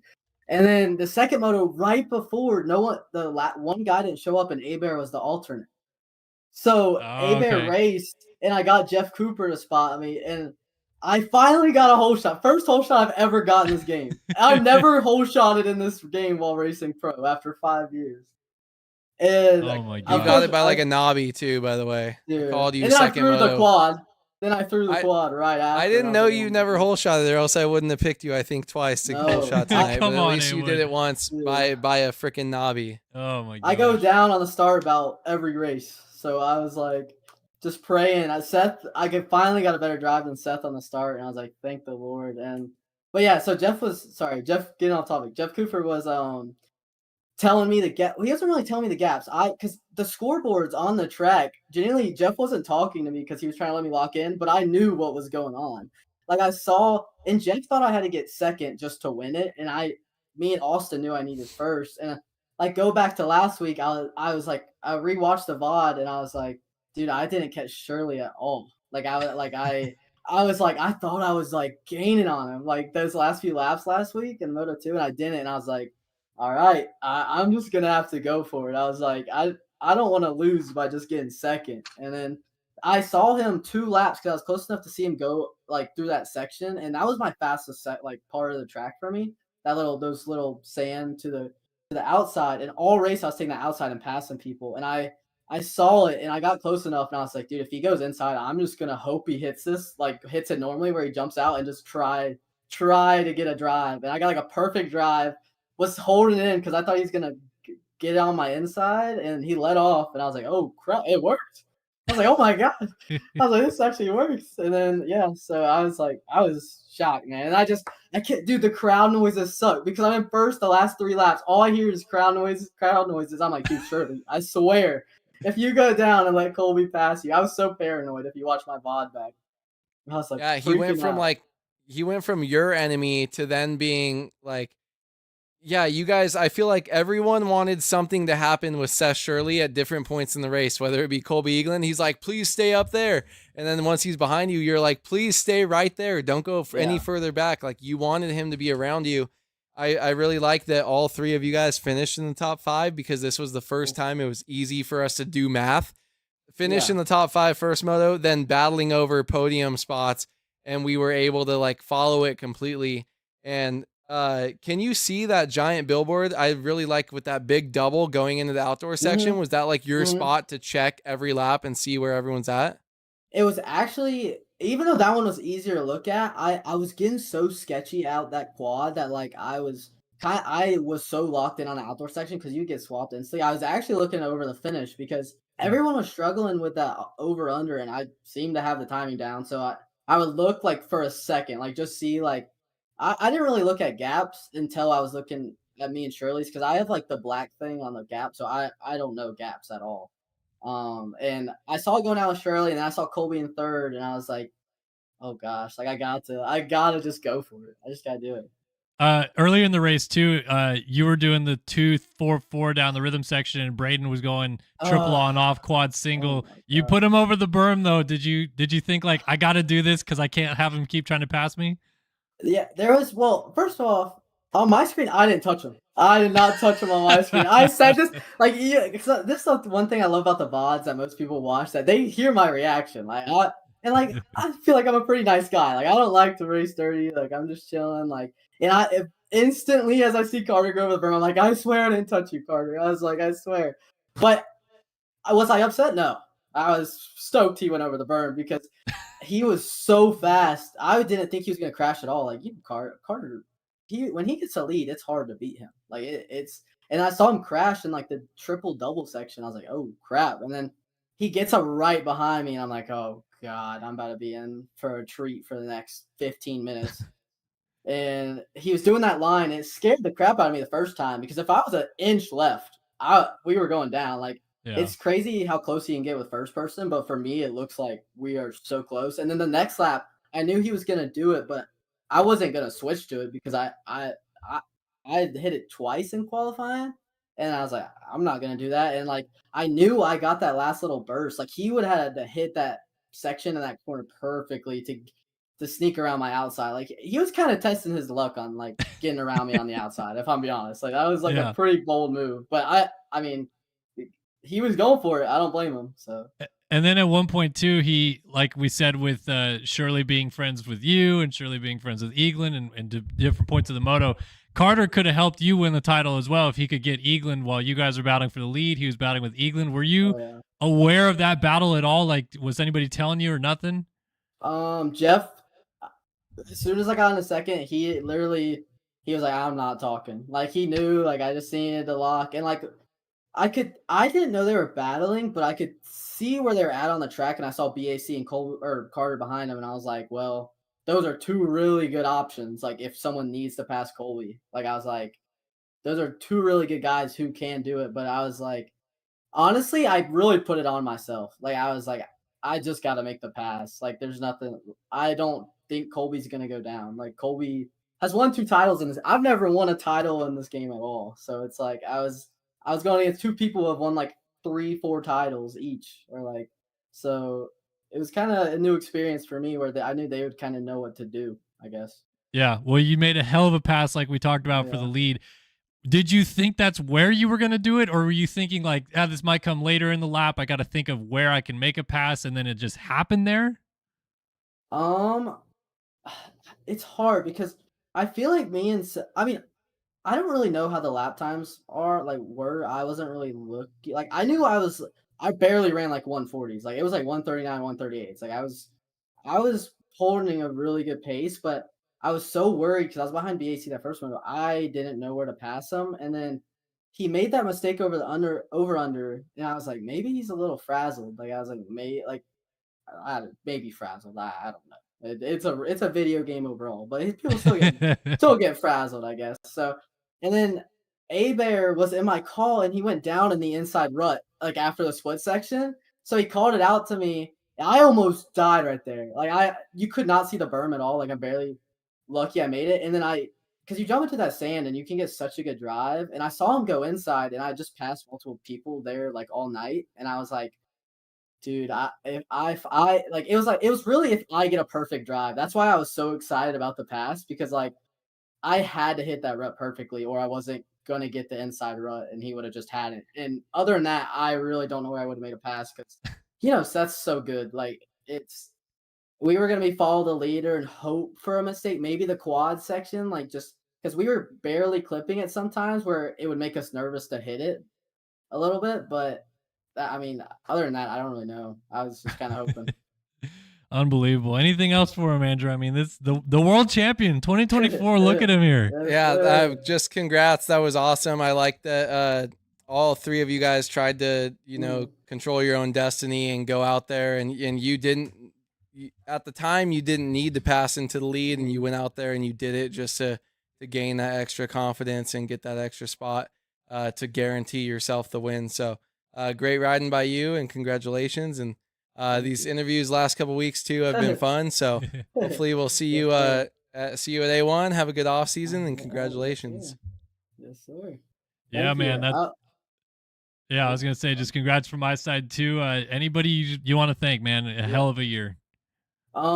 First, I would like to thank Abear and just like the whole Abear crew, Trent Adams, Jay Coop, Bodie, Hayden, just all the Luke Chef for like the team because I've been on TSCZ for like 2 years and then finally switched over with my friends I've talked to for years on this game and just joined their team. It was a little fresh start and I also like to think, dude, Chef and like Hubbard and the whole Battlegrounds squad because I'm pretty close with all of them, and like they were, they just got back from Vegas, all have COVID, just pulled like a 48-hour day just to even get the track done. Like these guys are grinding to get this done, and like it's hard to replace RF, right? So it's like they're really trying and they're giving us these new opportunities that we haven't had in this game, and like people can say they're not real championships, but I mean, everyone was out there. Maybe we're missing Leclerc, missing Payson, but how do you know they're going to show up in the first place? Like, yeah, Payson didn't race all of SX. Leclerc's iffy sometimes. So, like, it's pretty cool to finally be consistent because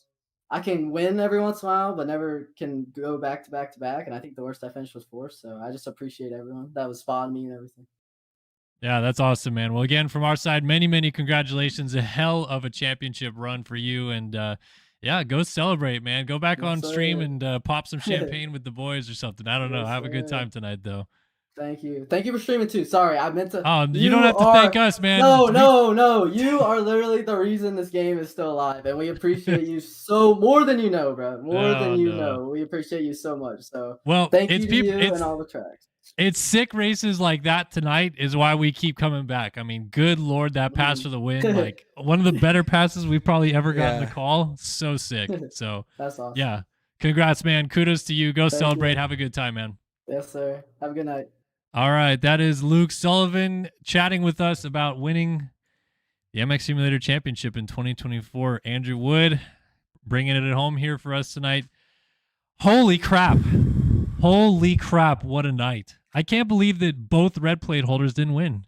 Yeah, that was, I mean, especially the 250 class was absolutely insane. None of us could have predicted that. It was like, one storyline was, does he go perfect or does he get second in the moto? Like, to have that come down and change everything, Seth Carr throwing that away, allowing Balzer to win. And then this, man, just how close it ended up coming down for the 450 winner take all. Was just really, really cool to watch, and SMX did not disappoint, and glad I got to be here, and sad I missed last week, but glad I got to be here for the final and finish up the season. A lot of races done, missed a couple, but was here for a lot of them for 31.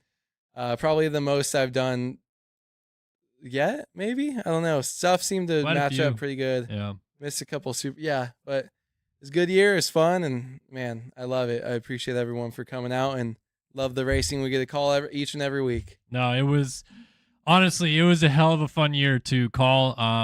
There's been plenty of years with this, streaming and stuff, and like Luke said, me still being around, us doing it.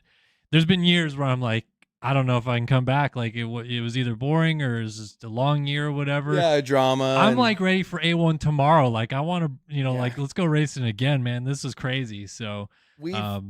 We've had, I kind of make fun of it every time we finish.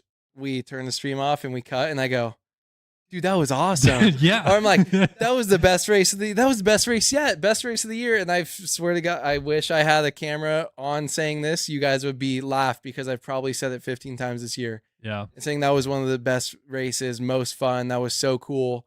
And it's happened all year, and it's great racing provided by the guys, but also just people being respectful, and it's fun, man.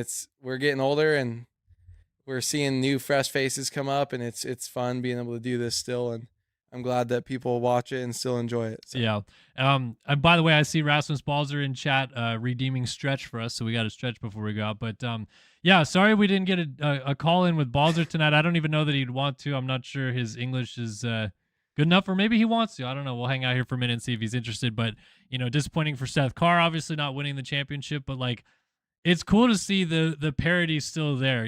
Like we love domination sometimes with the guys going out there and just absolutely slaying it and giving us something to be excited about with Seth Carr moving up to 450s, but then also the drama in it where you still have to be good. Like you have to be perfect to win these championships. It is not easy to get that number one plate. Yeah, I mean, and leaving SMX, if we're kind of talking about that too, Seth Shirley, what did he do? I'm not a Seth hater. Seth, shut up.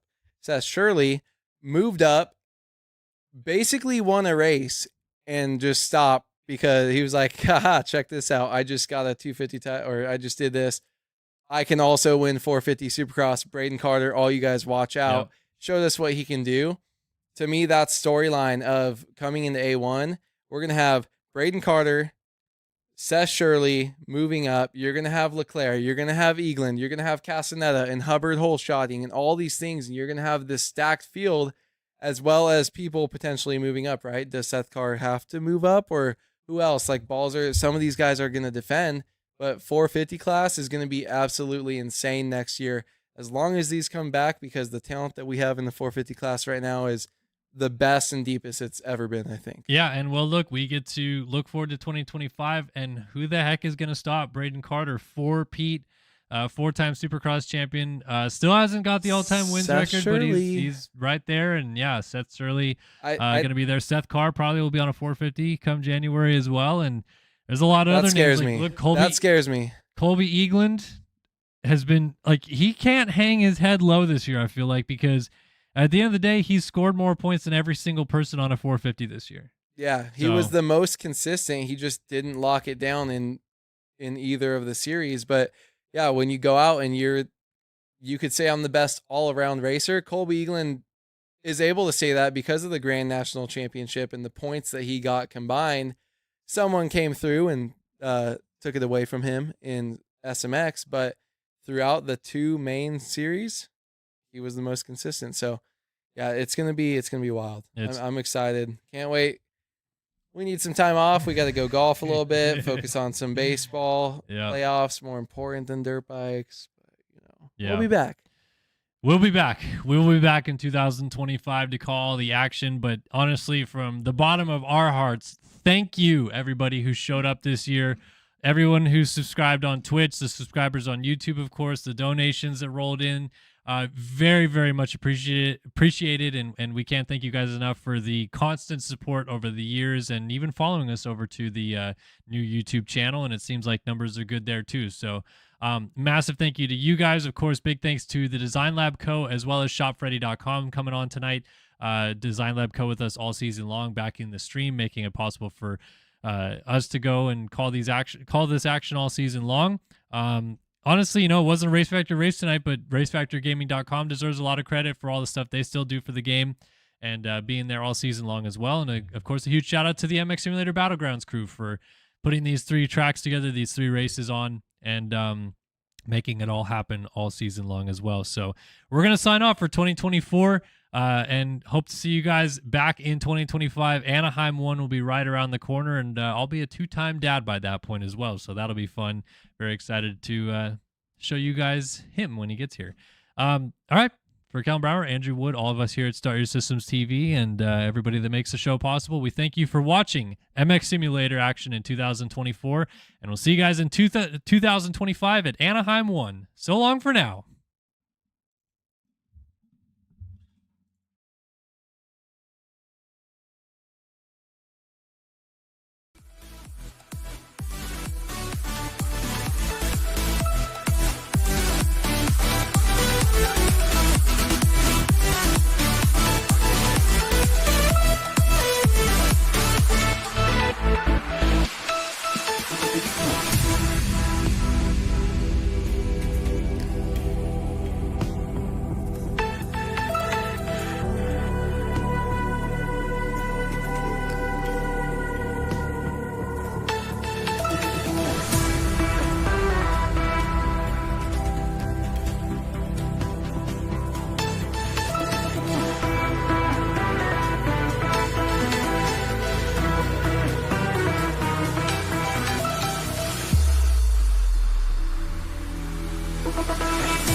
no longer has testicles.